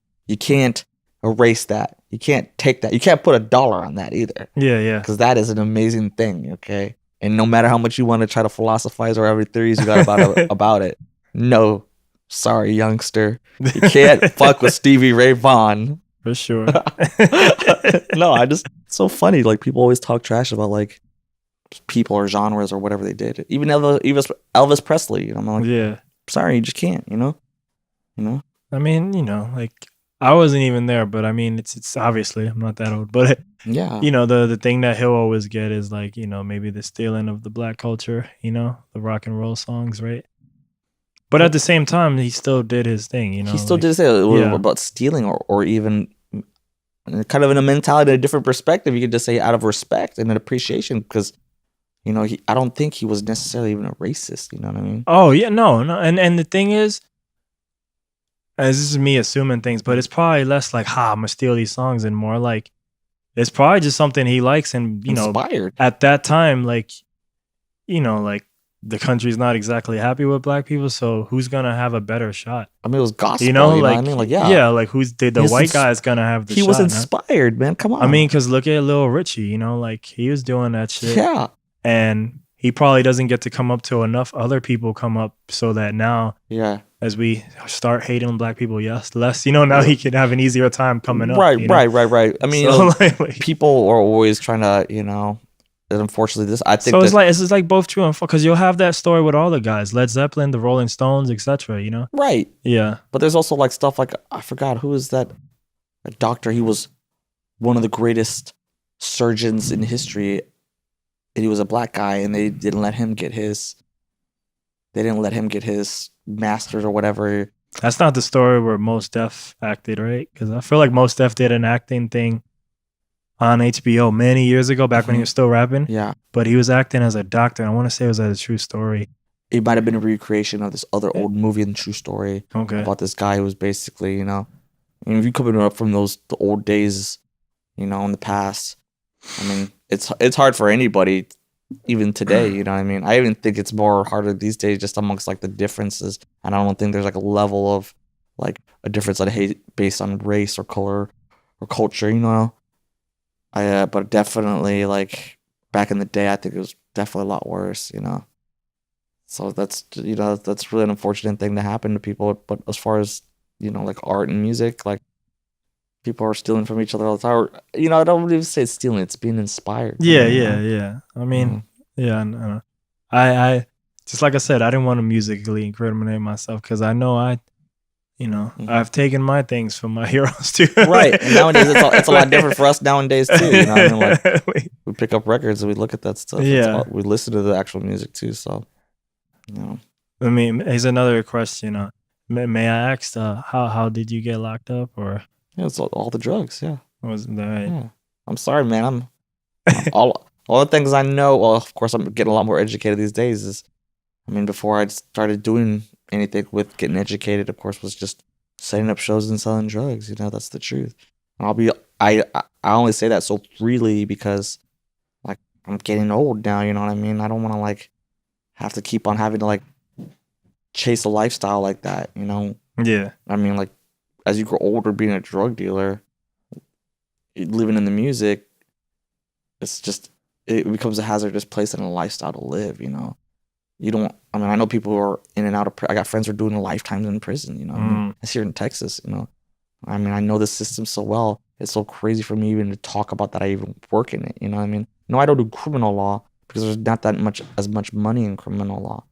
But like, you understand the process. You live that lifestyle. You live it here in Texas. Texas is a beast, man, as far as its law and its prison systems. And you don't want to be that percentage of people who just gets caught in a vicious cycle of not getting out of that machine. You know, it's a twisted plot and a process that was built for us that we won't only have so much we can do to fix or change people's lives, because there are a lot of good people that are locked up, and there are a lot of people who will be not the same because of it. You know what I mean? But it's, you know, it's not something we could fix. Just think we could fix it. There's a process, and that if we're gonna if we're gonna make a difference in that. But you know, like, it's just tough to hear because prison systems in any country, I heard, take up a large part of the economy. So it's kind of sad to even hear that. You know? Yeah, that's kind of ridiculous. It's very ridiculous. Yeah, it's probably why we keep certain drug laws a certain way. Absolutely, absolutely. Texas is not no joke. How long many years was it? Or 16 months. 16 months. Okay. Yeah. And let me ask. It's like a super tangent, but obviously I've talked to you about this year. But like, you spend the whole life in the promotion game. What makes you jump to the creative side? Like, hey, I want to do this myself. Because I feel like, I don't know if you were doing it before this year, but you definitely made it public this year. Well, it definitely like made a huge mark. You know what I mean? And I feel like you're gonna be better than a lot of us real quicker than. Even if you're not overall better than us, because maybe you will, maybe because I still haven't heard your stuff, but I think you'll grow better than a lot of us or quicker because you're collabing, and that helps a lot. That helps a lot. Well, it makes it easy just because like you've been around the music so long, and then it's easier to obtain the education in a different way. Like you can still go to school. Like I probably will eventually take some classes on some certain things, but like everybody does their thing differently, and I've been learning so much from everybody, and like I'm able to like buy my own gear, you know what I mean? That's super huge. I like the aspect of the philosophy and the theories I'm coming at with music, even because it's like, you know, there's a give and take with everything, and you don't have to rely on it. You don't have to do anything how everybody else does, but you know, just listening to music so long has like, it's made all the difference in how everything's coming out right now, you know? I played the piano as a kid, I played the saxophone as a kid, and that has came up to everything from philosophy and theory to the fundamentals of music. You got to know all that stuff. You got to know the history of music. You got to know about Tchaikovsky. You got to know about Beethoven. You can't just like pass those up or not know those people, because they will be valuable assets to how you do everything with music, you know? You know, it all has a reason and a purpose, you know? It's so crazy because like you spend all your life like thinking about doing stuff. It's like, is this stuff gonna mean or do anything for me? And then all of a sudden one day you're like, feel that eureka moment. You're like, holy shit, it does make a difference. You know what I mean? It's such an awesome feeling to get, you know? Yeah. When's the first live show? When we gonna see you on the feedback shows? We're getting there, man. My thing is getting there, man, and it's getting there a lot quicker than I like. But you know, I got some tunes here I've been putting together with some peeps, man, and that has been a lot of fun for me and other people too, you know, because it's like you come at music with an open palette, open plate, you know, you don't know what you're gonna do or what type of thing you're gonna do, you know what I mean? You just hear sounds and you come up with things, and then things just happen, you know, and that's such a feel like born again moment again, you know. The track I made yesterday with Diamond Cat was fucking awesome, man. You know? That's what's up. You gotta show it to me before I leave. Yeah, dude. I'll let you check it out. All right, I'm gonna hit you with the life questions, then we could probably wrap it up. What do you gotta do, bro? What's the first one? It's all right, well, what do you believe in life that other people think you're crazy for believing? Shoot. I mean, we all live differently. I mean, we're all individuals, and we all have our own identity and everything. But like, I guess I don't know, like, just thinking about how the mentality or the vibe of maybe if Austin has changed. It hasn't changed 100%. There's still some good roots and traditions here, but it's like, I don't know. I've always been about being unique and different. You know, like, we're gonna be that anyways, but don't ever be afraid to be yourself. You know what I mean? Like, like I don't know. Like sometimes, especially dealing with social situations, everybody's like, things will get weird, and people, conflicts happen. And like when you speak your truth about things, and that's how you really feel. Sometimes people get really surprised, or you even get really surprised how some people really think or what they believe in. But I mean, I don't think that's like the 100% that we need to base on judging people either, too. You know what I mean? Yeah. But I mean, shit, I don't know. I've always been about the underdog too. I'm glad I hung with my friends who are in the music entertainment industry, of the ones who were thought the ones who were like the underdog in the fight, and they're still, what are they doing? They're still hanging around doing their thing. You know what I mean? Like, it's just like you too. Like, it's like, should I keep on doing this? It's like, no, I'm gonna be doing this. It's just because that's what I do. I got ears. I'm always gonna be listening to music. You know what I mean? I don't care if I can't walk no more and someone's gotta push me up to, gotta wheel me in a wheelchair to a concert. I'm gonna go, bro. You know what I mean? And that's something I've already like come to acceptance with too. It's like, I know I've had some, got some things like weighing me down, but it doesn't define me. Like, becoming disabled, it's like I have a disease that I'm not winning against either. You know what I mean? It's like I've already got that in my head that I know that it's not gonna be something that I'm gonna be able to win against. Not just because like it is a disease. It's because I know it is. I feel it. People always like, they always want to, like, even me too. Like, we always want to have a chance to like reverse this disease, or like we're gonna save this. Like, there's a cure for AIDS, right? There's a cure for AIDS. It's like, if you can't get to it, what are you gonna do the rest of the time of your life? You know what I'm saying? Are you gonna sit there and dwell and cry and like, I'm not gonna be able to do this anymore? Fuck it.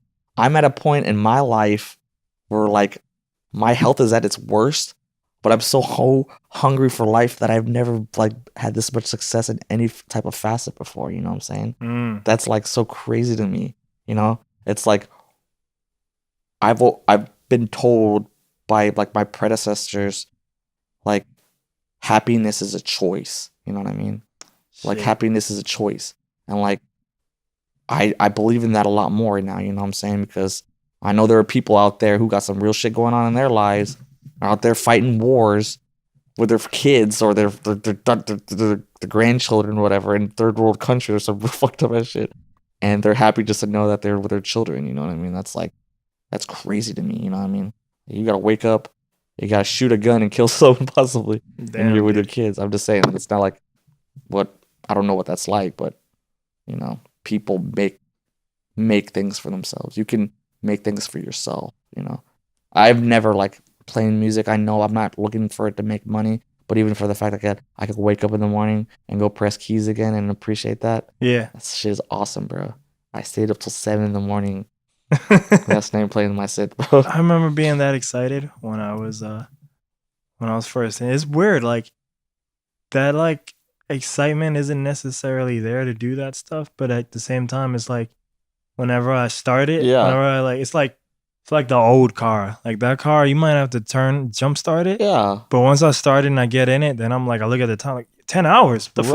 Right. It's like you used to get up for cartoons or video games, man. You know what I'm saying? You were just about it. Like, you loved it. Like, yeah, of course, man. You mentioned the happiness is a choice. I think the first person to tell me that is a girl who I always had mixed emotions about. Now that she's not in my life. Like, yeah. And she told me, her name is Rachel, and she told me that, man. And at the time, I don't think I understood what the fuck she was talking about. I was trying to understand it. Yeah. But it wasn't until maybe like a year later. That's probably when she's done in my life, and I haven't really seen her anymore. Yeah. But yeah, like, damn, like, it's like that concept. I can grasp it for seconds. Yeah. And then like, and I have to try to reach for it again to understand it fully. Absolutely. I get it now more than ever before, and yet still I don't. Right. That's just how it is with things, man. There's like things like happiness as it comes in and out of life. You know, I mean, it's not gonna be there. Like you're gonna have like sometimes like the question that you've always wanted to get answered, you didn't know you really got it answered, but you felt it got answered. You know what I mean? It's such an amazing thing to happen when that happens. Like you didn't even know you got it answered, but you just feel like something that much more got complete in your life. And definitely that's like a feeling I definitely chase a lot more. It's like, God, you know, I know we all got problems with dealing with relationships and people and stuff, but sometimes it's like when you finally get to that point when you can accept that they're gone and you feel better without them, it's like such a time consuming process just to get to that point, you know. But it's like the inside conflict of the battle of just getting over that, you know. And that this year for me has been really about, I mean, I'm really trying to focus a lot more on me, and I think that's been such a beautiful thing for me to be like not so I mean, I still have to babysit people and work jobs and, you know, do that part too, but it's like my focus is on my progress, and that's like been really good for me, you know. That's gonna be your name on the podcast. It's gonna be Noah the babysitter. Oh, that's what it should have been a long time ago, man. Trust me, I was always say that. I was like, the man, babysitter. You know what I do for a living? I babysit adults. That should be your artist name, dude. Like feedback debut, the babysitter. It's my new alias name. Real quick, do you do flips yet? Do you do feedback? I haven't done any flips yet, but I've been doing just making stuff, man. Like some really good stuff, you know. I'm just learning a lot of different stuff. Getting back to fundamentals, man. Fundamentals are important, like I said, man. Sure, Tim Duncan life. I get it. Yeah.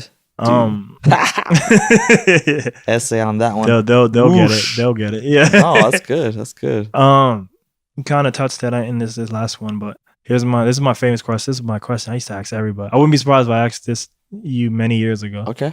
What is your goal in life? It's happiness, you know. I mean, it is.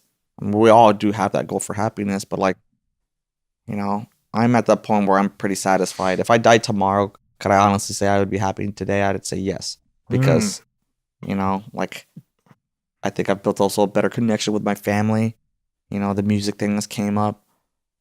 I believe also because of a lot of the group feedback alliance, you know, exploded drawing as well, applied pressure, you know, vapors of invention, you know, all the homies and you know, the growth and decay, you know, like all those people, you as well, you know, like we've all, I feel so blessed because it's just like I've known like everybody's really known me for so long, but it's like I've really got to really connect with people on deeper levels, you know. And it's like I think that's important here, you know, like to connect with people and have history with people, you know what I mean? If you don't do that, it makes everything that you do not worth anything, you know what I mean? You don't make music because you're just to make music for yourself, you know what I mean? You make music because it comes from somewhere, man.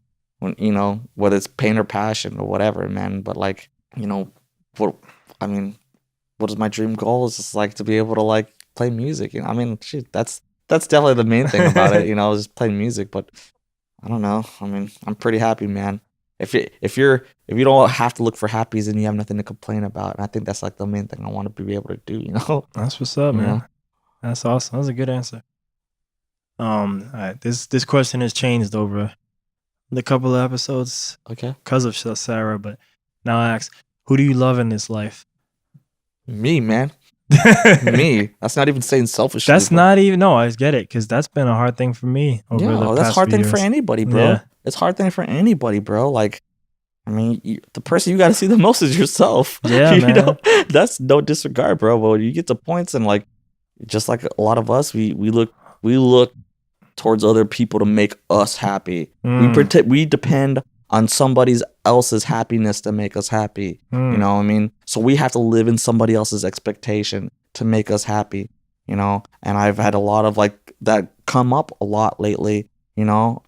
Don't get me wrong, you know? It'd be nice to wake up to a nice, beautiful woman who was in love with me, but I ain't trying to chase that. And if I don't have that, I mean, I gotta be happy within what's in between my own ears, you know what I mean? And I've been able to connect with myself so much more with that, you know, more recently, you know what I mean? It's been great, you know. We all got to battle our are unhealthy relationships or people who we think are gonna make us unhappy, man. But the more closer I get to accepting, like, to turn my back on them, the better it's been, you know, because it's just taken away. It takes away from everything else I need to do when I'm so stuck in somebody else's life. You know what I mean? Or someone else is stuck in my life. You know. So that's like been a huge thing for me. You know, don't get me wrong. It's really hard to live in a city like Austin, Texas, full of beautiful women all the time.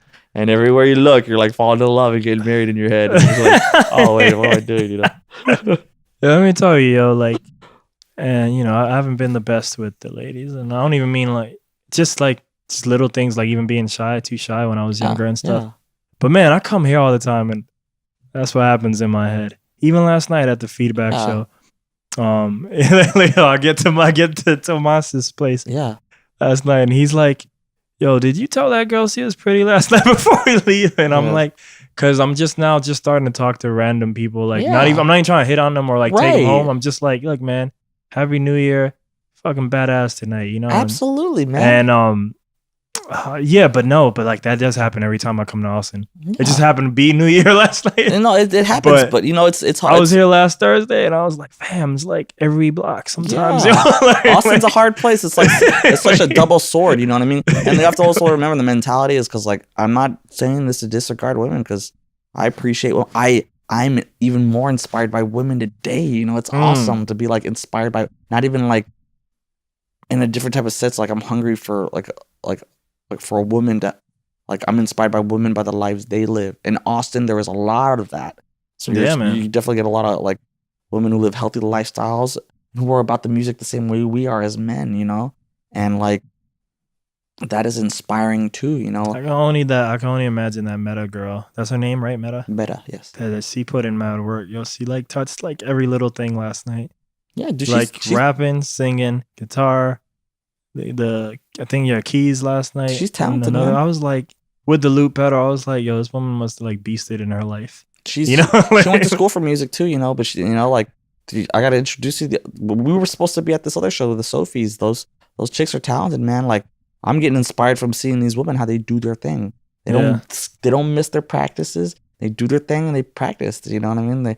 You gotta be like that about these things. Don't, like, if you could be about something just like you, don't be half-ass about it. You know, you're gonna have points in time where you're not like about it. But you know, my routine has been, you know, a lot more like try to get up and do it right away, or every chance I get. You know, try to do it, or like scheduling times with people to do things. You know, it's been a huge part of everything that I've been doing. It's so much.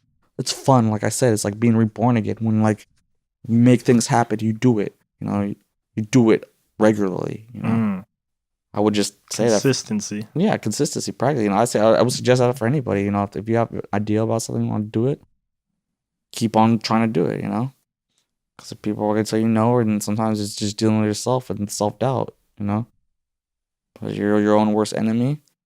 And that's, you know, a lot of this stuff, you know, goes back around to linking to the different philosophies and theories. But I was, you know, a lot of people, specifically the past 4 years since I got out of prison, have been very, very much critical in my life today. So, you know, I don't forget to like try to be in that attitude of gratitude, which is super important too, you know. I think that leads me perfect to the next one. What are 3 things you're thankful for in life? Shit, my parents, you know, a second chance, always having a second chance, never forgetting that. And, you know, I'm not trying to tell anybody what they need to do, because I know everybody's always like God or whatever. Yeah. I'm not gonna say God, but I believe in something, you know. You gotta believe in something, you know, even if it's not, you know, a God or whatever. If you believe in somebody, you know what I mean? That's a good thing to do, you know. That's how I look at it, you know. You gotta believe in something. Like, what are you gonna do the rest of your life? You know? There's something gonna happen one day. You know? You get that place, it's like, what's gonna happen? What's gonna be tomorrow? You know? I definitely have had that a lot, so. You know? For sure. Yeah. I feel like this next one might be based on one of the things you told me before. This might be an interesting one. What is one person you would want to forgive and if you can say why, and then vice versa, that you would want them to forgive you, and if you can say why. Man. Oh man, that's just there's so much of that too, you know. Like on many different levels, you know. There's definitely a lot of bad relationships I've had. That's why I think I can't have. I'm really trying not to have that right now. I want to still so bad. It's okay, you know. It's okay. We're all like hopeless romantics, you know what I mean? That's like how I look at it. I'm like, I'm always, you know, like I said, I see a girl and I'm like, oh, I'm already getting married to her like somewhere or something. But it's like, ain't even say hi yet. We at the wedding. Yeah, it's like here's the ring. Here's the ring. Yeah. They're like, no, dude. Beyonce told me put a ring on it. No. Ice Cube told me bye Felicia. There you go. No. But no, it's I mean, definitely just a lot of relationships. You know, definitely some recent ones too, you know. You know, we get caught up in it and we want to force things to happen. Or, you know, you can't control anybody. You can't make anybody do anything. You know what I'm saying? You can't take a horse to the pond and you can't make it drink water. You know what I mean? That's the bottom line. And it's like, I've had to come more in terms with that. I've learned to like let it go a lot more. Acceptance is a huge part of everything. The more that you get to a point of learning how to accept, the easier it is for you to get over it, get through it, you know? And that's just how it is. It's been easier for me. I know it's hard to turn your back on someone and be like, okay, whatever. But it's like, that's just how it is. And as far as like forgiveness has been a hard thing for me to do, period. And I've gotten, I think, to a point where it's just like, it's making huger differences in my life, you know? It's just like getting to that point where the forgiveness is really settling in. Some people do it right away. I want to be able to do that, you know what I mean? But like, I've getting to that point where it's like, where you have to like learn how to forgive people so you can be forgiven too, you know what I mean? That's more of a weight that you get off your chest too, and it's been something I've been doing, you know? And like it's particularly, you know, like the past 3 relationships I had that I'm talking about, it's been all super chaotic. I did some very bad things, they did bad things too, and it's just like, you can't like go out there and try to put a level in judgment what was done right or wrong, you know what I mean? You gotta accept what you did, and hopefully that, you know, you won't do that to anybody else, you know what I mean? It's important, you know? I know we all want people to do things, or it'd be better if you just listen to me, right? But that's not the way it works, man. You don't have to force it, you know? It shouldn't have to be forced. That's the bottom line, period, anyways, you know what I mean? So, yeah. A lot of growing up to do, bro. Sometimes it hits hard, man. I got you. Well, it was good, though. I feel like you give me a lot of good stuff there. Part of me is like, could be the a-hole interviewer and be like, where's the specific? But I mean, I feel like I can let that go. Oh, you can talk to me about it later, bro.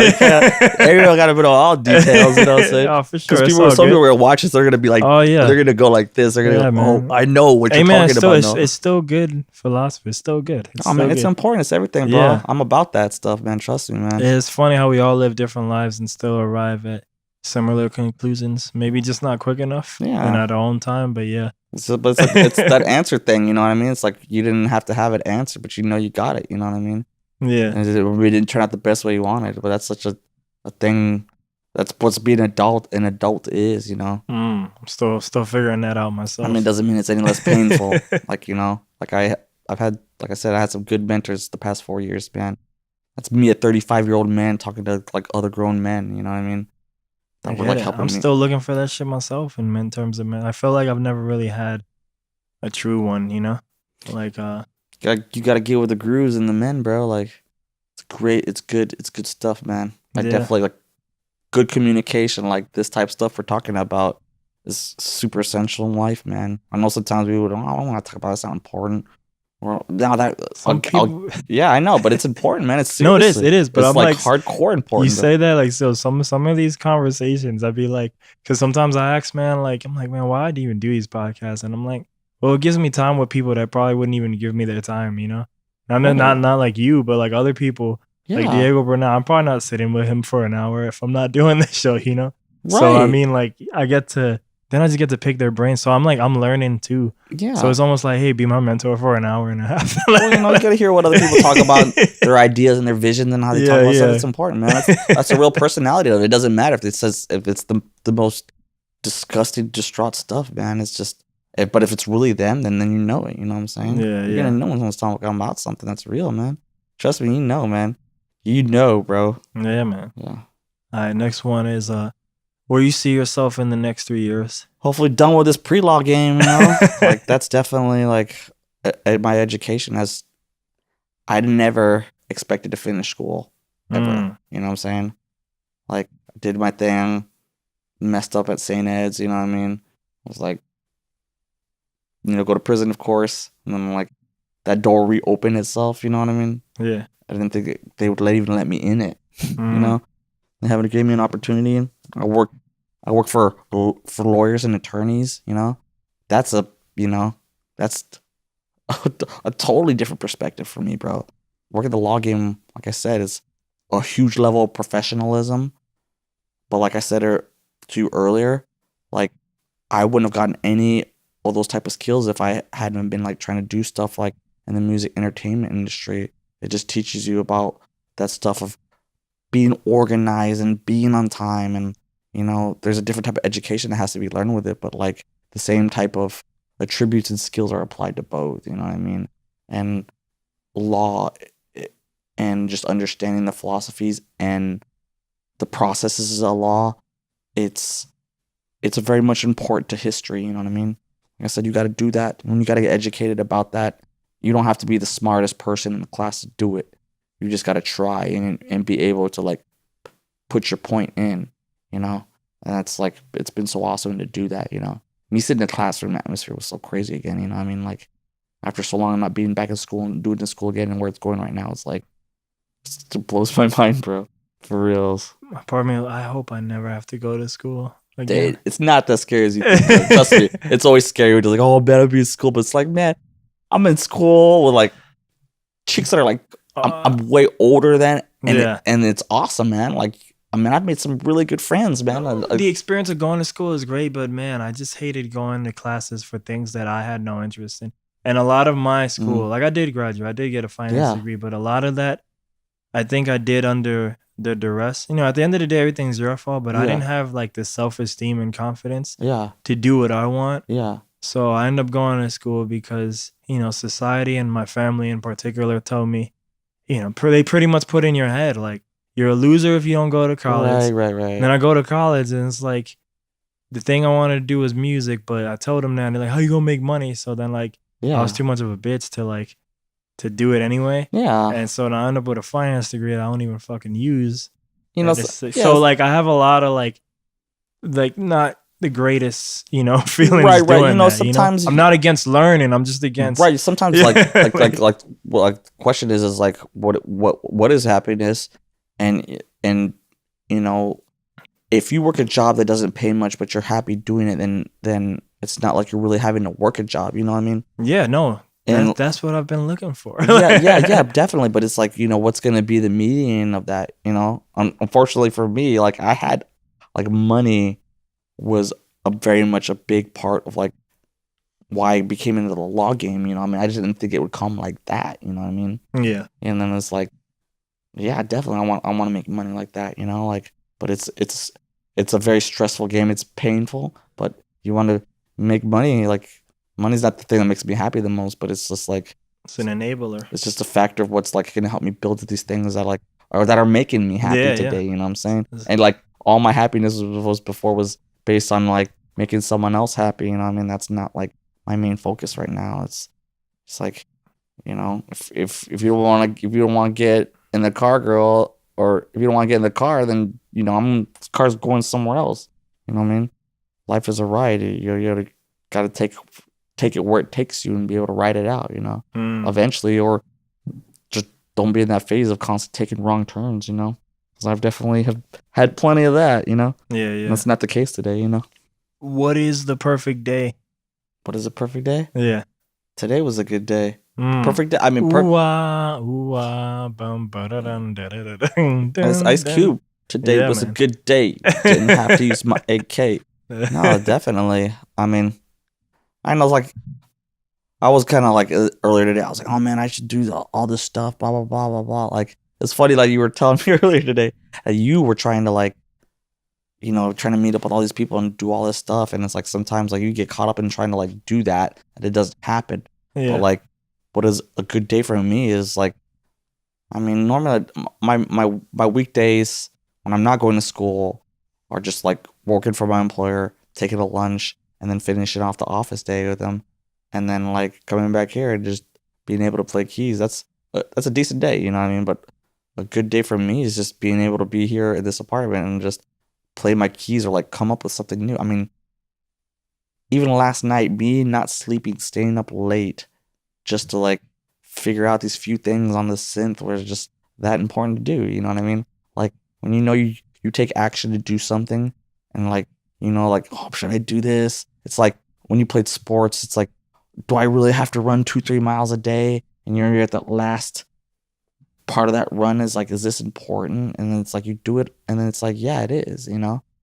It's like the same thing, like within music, you spend all your life trying to construct music, play music, and it's like, was that important? You know, we always want to think there's a shortcut to everything, or there's like an easier way. I'm still guilty of that.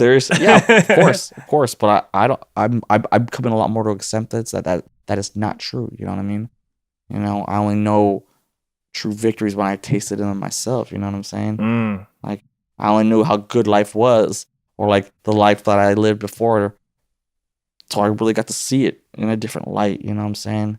It's like, you know, the problem with us as humans that we're always just complaining, you know? We all are. I'm guilty of that. I'm not saying that I'm not. I'm a big hater. Yeah, I mean... Out of love, but I'm a big hater. Right, but you know, I mean, it's just like before. Like, I was always complaining about a lot of different stuff, too. Like, and then, you know, when all that stuff comes in, when you wish you could have it, and it's not there, it's like, oh, man, all you have are these memories in your head, man. Those memories were the things that helped me get through, you know, prison, you know what I mean? Like, you gotta have something you could hang on to, man. Because, like, you don't want to be one of those dudes there who's just going to lose their minds, man. And that happens to most of the guys in there, you know what I mean? You want to be able to pull through, man. I know that's hard just for us to live in a regular day-to-day life, you know? You know, have something that, especially if you've experienced it in your life, that doesn't mean you want to experience it again. It's just like, you know that you could hang on to it, you know? Bars, man. I mean, a lot of that, too, man. The ending part you're saying, like, it's all, like... When you're talking about day-to-day lives versus prison, it's perspective. Oh, man. Trust me. It's mad. Trust me, dude. Yeah. I complain about a lot of shit, and then I'm like, oh, shit, man. You were in prison once. It's like, oh, what am I tripping about? And we can't pull from that because we haven't all been there. So we'll complain about mundane, dumb shit that don't really matter. I mean, if you know you've had some rough shit going on, dude, then, you know, like, we all go through things, man. Like, I know I have. I mean, people lose their minds for the trauma they go through, you know what I mean? Get mental illness and stuff, you know, depression. It's hard. It's real hard, you know. It's just, but it's like saying happiness is a choice, and you got to work at that. Some people are sicker than others, and they have to work twice as hard on their mentalities than regular people. You know what I mean? But always, unconditional love is a good asset. It's a good term to know. You know, I've come a lot closer to that, a lot more. Because, you know, I deal with a lot of people we don't like. They do stupid shit. It's just like the less action in judgment and energy that you put into doing that. I mean, the better that is because you're not wasting it. You know what I mean? You're already wasting energy, like trying to, you know, yell at, get mad at people. You know what I mean? Like some days I'll spend time like arguing with myself because I really want to like flip out and do something like negative and catastrophic. It's just I haven't done that as much, but I argue with myself about what I'm about to do it. You know what I'm saying? It's pretty crazy. It's like, fuck, I'm about to. Don't do it, dude. It's not gonna help. We're almost there to the end. Yeah. Where does the will to carry on come from for you? Does it come from within, higher power, faith? Yeah, whatever? definitely. I mean, there's definitely instilled to me, you know. I mean, you got to carry on shit. You got to, dude. Like, you got to. You can't just give up. I mean, I know shit sucks, and you know, get in places where it's like we don't feel motivated about stuff, but you know, like things are so monotonous of the same thing day in and day out, you know. But you know, you will get a time where you will get a break. I mean, you will. I mean, prison is an example of like of monotony and living in chaos, and you just want to get out. You know, you're just like, oh, you're just praying to get out of prison because you're caught up in the system, and it's like a total nightmare, man. You know what I mean? Like you wake up in the same place, sleeping in the same dudes for real long periods of time, and like you go to sleep in there and you dream of freedom, and you wake up next to the same exact dude you were sleeping next to. I mean, it's a fucking nightmare, bro. You know what I'm saying? At the same time, going eating the same food for a long time, it's messed up. You know what I mean? It's inhumane. This is what they do to people in Texas. You know what I mean? And if you don't have no will to carry on, you will lose your mind, man. You will lose your mind. And you don't want to lose your mind, man. Sometimes I know we get in a place where we think we're like shit's all fucked up, or someone does something really fucked up to us, but it's like, you will get through it. Know that first. Like, you will get through it no matter how fucked up it is. Have faith in that. You know, believe that first. Know that first. Because when you do that, then you could like have all these feelings you're gonna have to go through after that. You know, because the will to carry on is like hardcore essential every day. You know, it's really good when you have a dream and a goal though. Like when you're motivated, of course, but motivation is something also that's something you have to work at. You know what I mean? This is the last one. This one's called, it's 3-parter though. Okay. I wish, I wonder. I wish, I wonder. And this is, I like that I did. I wish I had done. I wonder what would have happened if. So the first one, I like that I did. I like that I did music as long as I've been part of, you know, the music entertainment industry. And I don't just mean like, I mean in Texas in general, you know. We get hated on, or there's like so much like animosity and pain coming out from artists coming out from anywhere from Texas, from one, especially in Austin, Texas too, and San Antonio as well. You know what I mean? I've spit my fire and venom too. Yeah, you know, but it's just like, why would I be like? I'm not gonna be mad at like people. Don't be mad about it's music, man. Like, it's what you work on. People made records for decades, man. Never got known. Died. Those records get heard one day. You know, that's gonna mean something to someone. DJ Shadow did it the best. Okay, DJ Shadow did it the best. I'm not saying he's the best one who did it. It's really heartbreaking even to hear that he sold his whole vinyl collection. I mean, I just don't know why he would do that. You know what I mean? Like recently, or like yeah, there was a huge thing about that. You didn't hear about that? Nah, man. Sold his whole vinyl collection. It's like, did he need the money, or no? He just okay. It's just something. He was just like, oh, I don't want it no more. I'm like, why would you do that? That stuff's heavy, dude. Yo, I haven't done it yet because I kind of want to, more musical incrimination on my part, but I want to copy all the ones that mean something to me. But I want to sell my CD collection just because I only want to keep the things that I used to create, like this stuff right now. And especially that I want to move. I want to be very light. Like, I only want to have the shit I need. Yeah, I can understand that. Yeah. But it's just, you like have your vinyl somewhere, you know what I mean? Like, I know. Like, my CD collection was like most people's vinyl. Yeah. Like I could only afford a mixer, never could afford the decks. Right. So I used to just crossfade 2 CD players and sell those Yeah, mixtapes. I got it, dude. So I have like a shitload of hip hop Right. collection. You know, I still wish I had all my other CDs and all that stuff too, you know what I mean? Yeah. But like the thing is like, that's why I say I liked that I listen to so much music, because it's just like, man, I love going through phases of music and just going back and like, music has made at specific times and periods just as it is, but music also has a place in your heart and your life when that song or those albums made an impact in your life. You know what I mean? It doesn't matter when they were made. It's like time travel. That's why I still want to keep the songs, even if I can't keep the physical media. Right. Yeah. There's just ways like you gotta be able to like make that work. It's just like how like I was brought up earlier, how information is passed is so much different. Back in the day, like you had to go get the records, you know. And you wanted to keep them, you know. Like nowadays, I would love to too, man, but it's just like I need to create this foundation for myself, and I can't be owning all these things. You know, one step at a time. You know what I mean? Like you don't gotta worry about all that type of stuff. It's, you know, like things are gonna happen the way they are, and like we're all building towards like some type of progress and some type of monetary success, but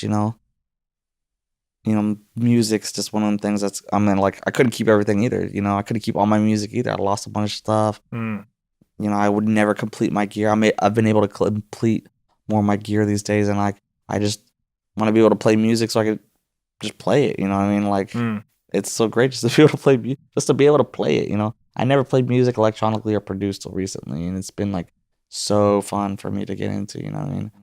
It's like one like I wish I wish I had done. I'm sorry. That's I what wish I had done. I wish I had spent more time with my family, to be honest with you. We really don't realize how much time we have until they're gone, and that's just with everybody too in general. Like, try to have quality time with people. There is no such thing as small talk. You know what I mean? I truly believe in that. Like, people always like, oh, it's small talk. Or like some people are like, why are you so serious? What, like, I gotta get so deep. I just met you. It's like, God, man. Yo, I hit people with some of these questions. Like, even girls I like, I hit these. These would be like my intros, because it's not.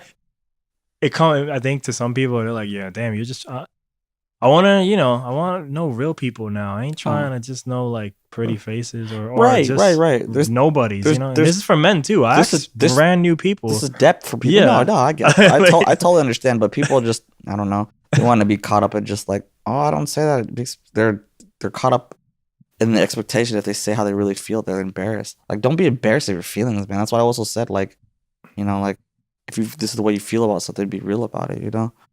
I mean, that's like, I think it plays like an importance. I mean, not for me, but I mean, not just specific towards me, because like, it's so crazy that there's people who make amazing music, and when you meet them, their personalities are so bland. You know what I mean?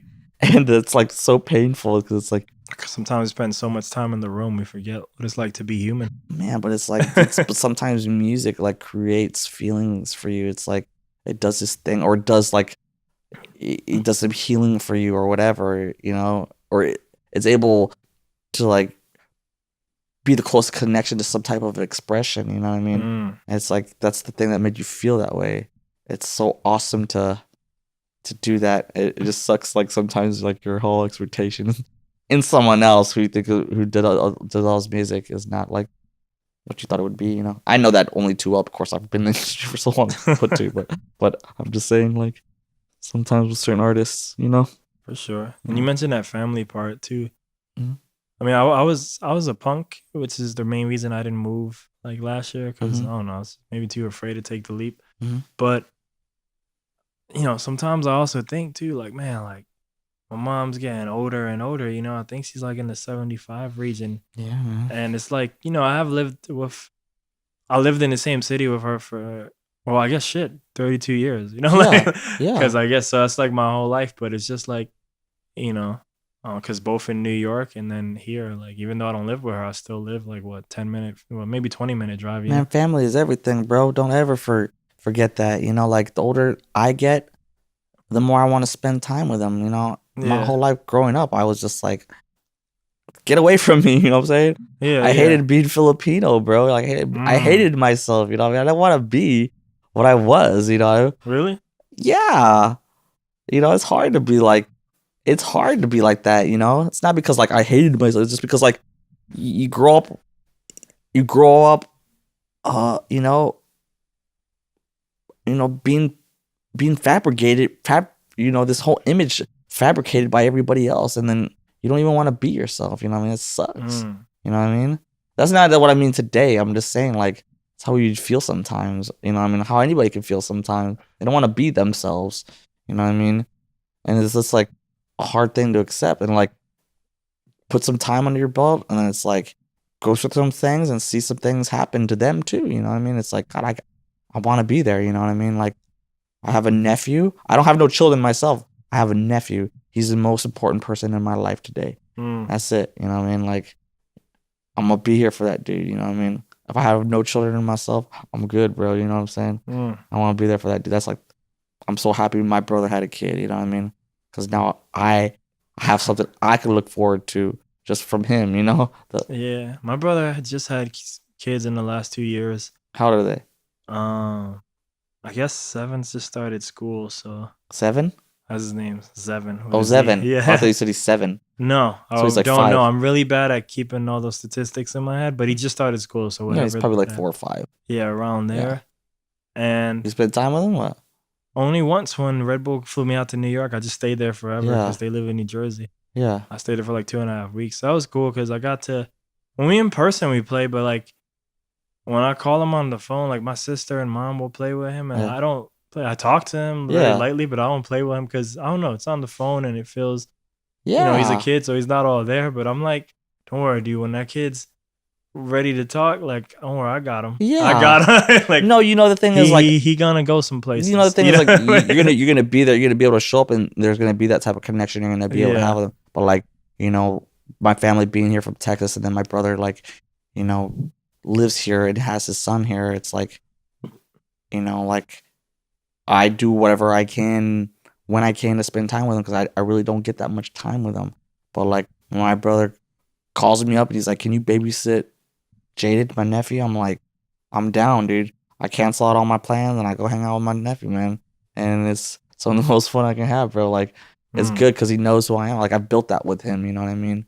Like, I'm his uncle, you know what I mean? That's, like, even to just know that, it's like, makes my life easier just hearing that, you know? I don't know if I've built that, but no, I think in the long term, it'll be fun. yeah, but it's just like, I have that with him, you know what I mean? Yeah.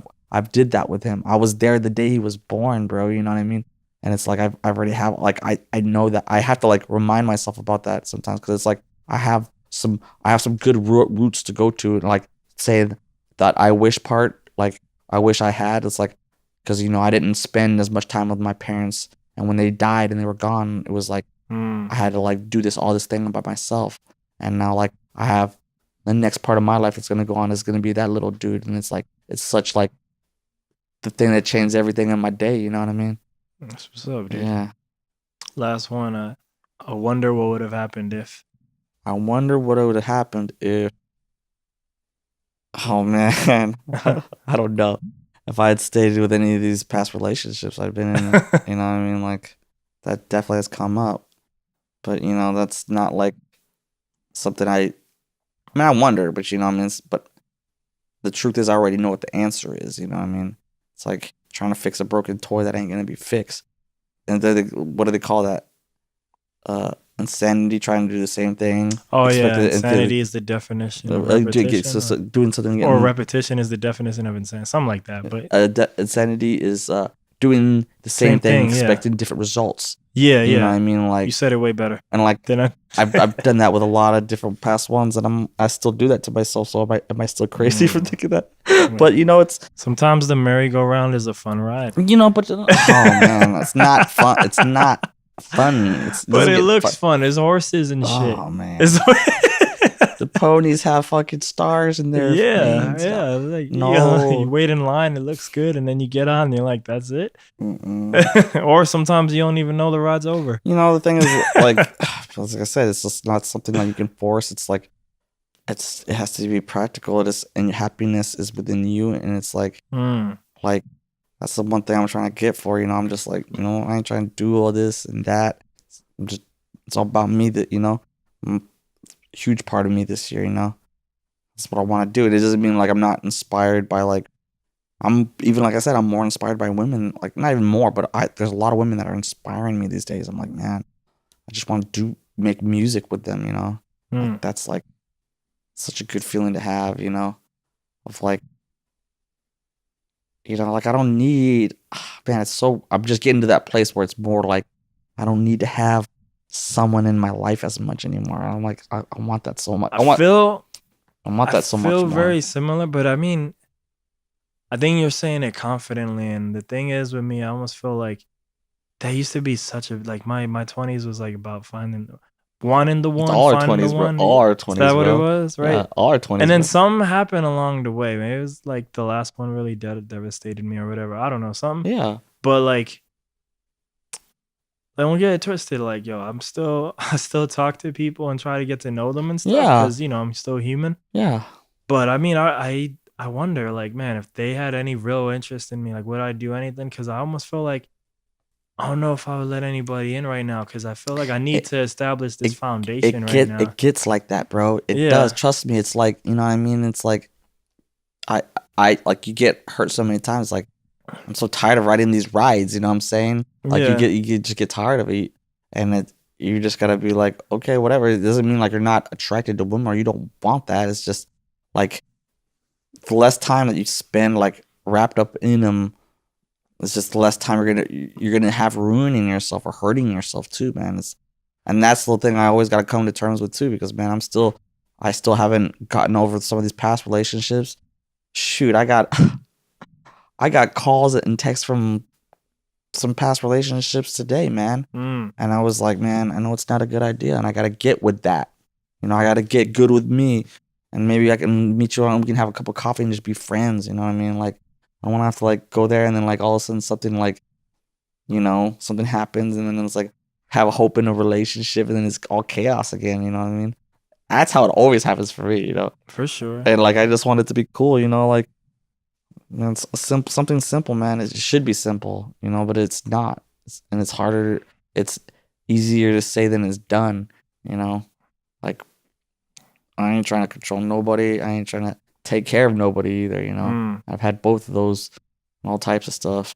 That's the main thing with me is that I feel like I barely can take care of myself, and it's like I'm into all this fun stuff that I'm like I'm afraid if I did find the one or the real thing that I'd have to commit to a more realer life, you know? Like, Oh yeah, man. like, You and know? I'm like, I don't know if I'm ready to retire being a kid, you know? You know, like, Yeah, man, it's hard, you know. Like we want to do all this stuff. We want to have all this stuff, and we want to be able to, you know, like relationships are a lot of sacrifice, you know. You know, gotta be a provider too, bro. You know, like yeah. Again, I barely provide for me. I'm like, I don't know if I can do more than me. right. You know what I mean? And I'm not ready. I'm not, to be honest, I'm not ready to like.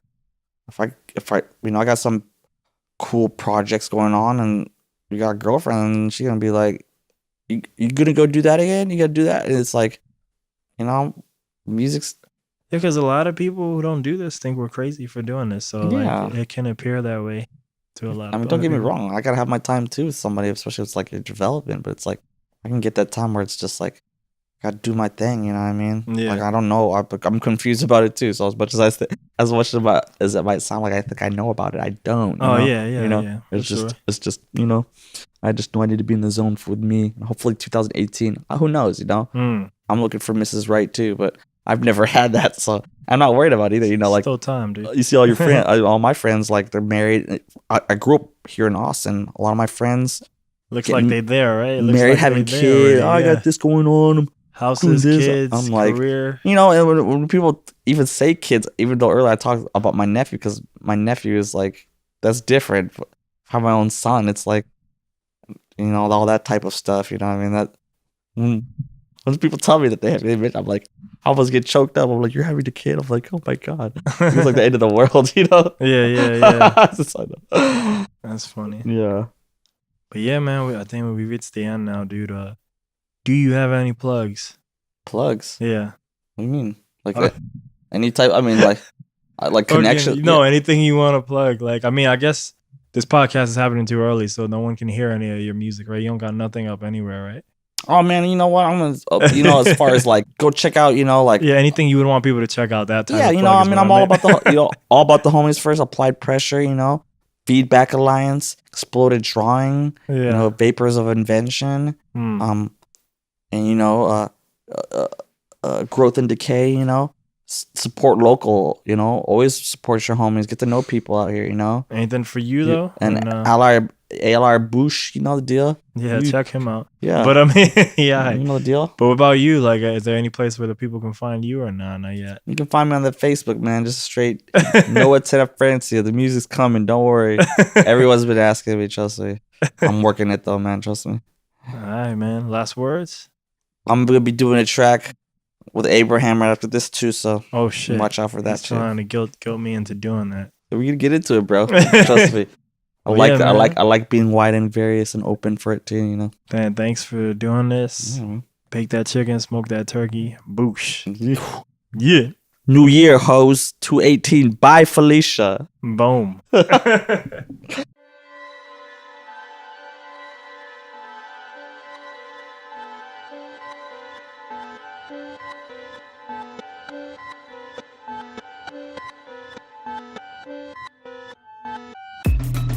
woke up today, same day every day.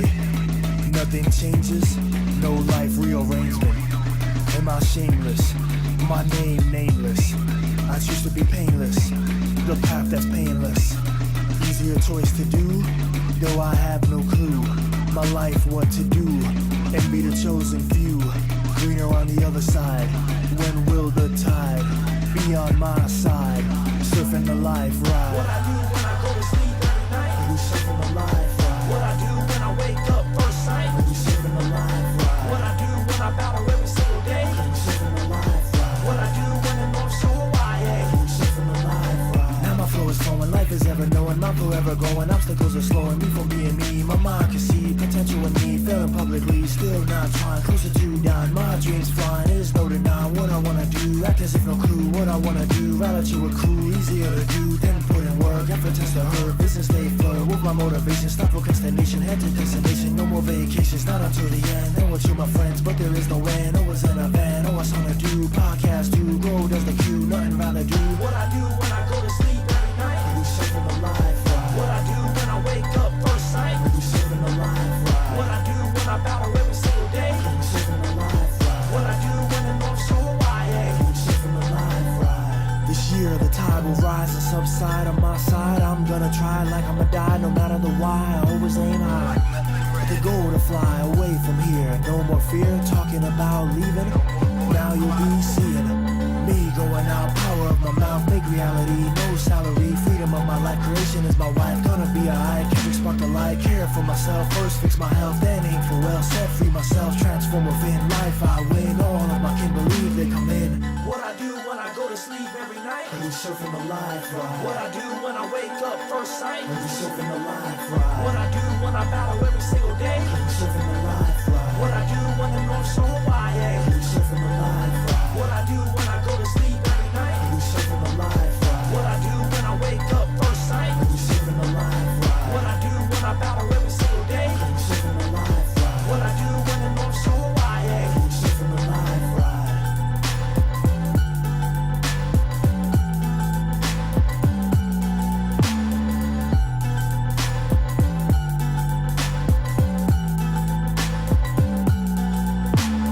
Where am I going from here?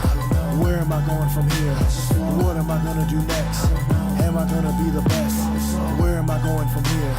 Where am I going from here? What am I gonna do next? Am I gonna be the best? Where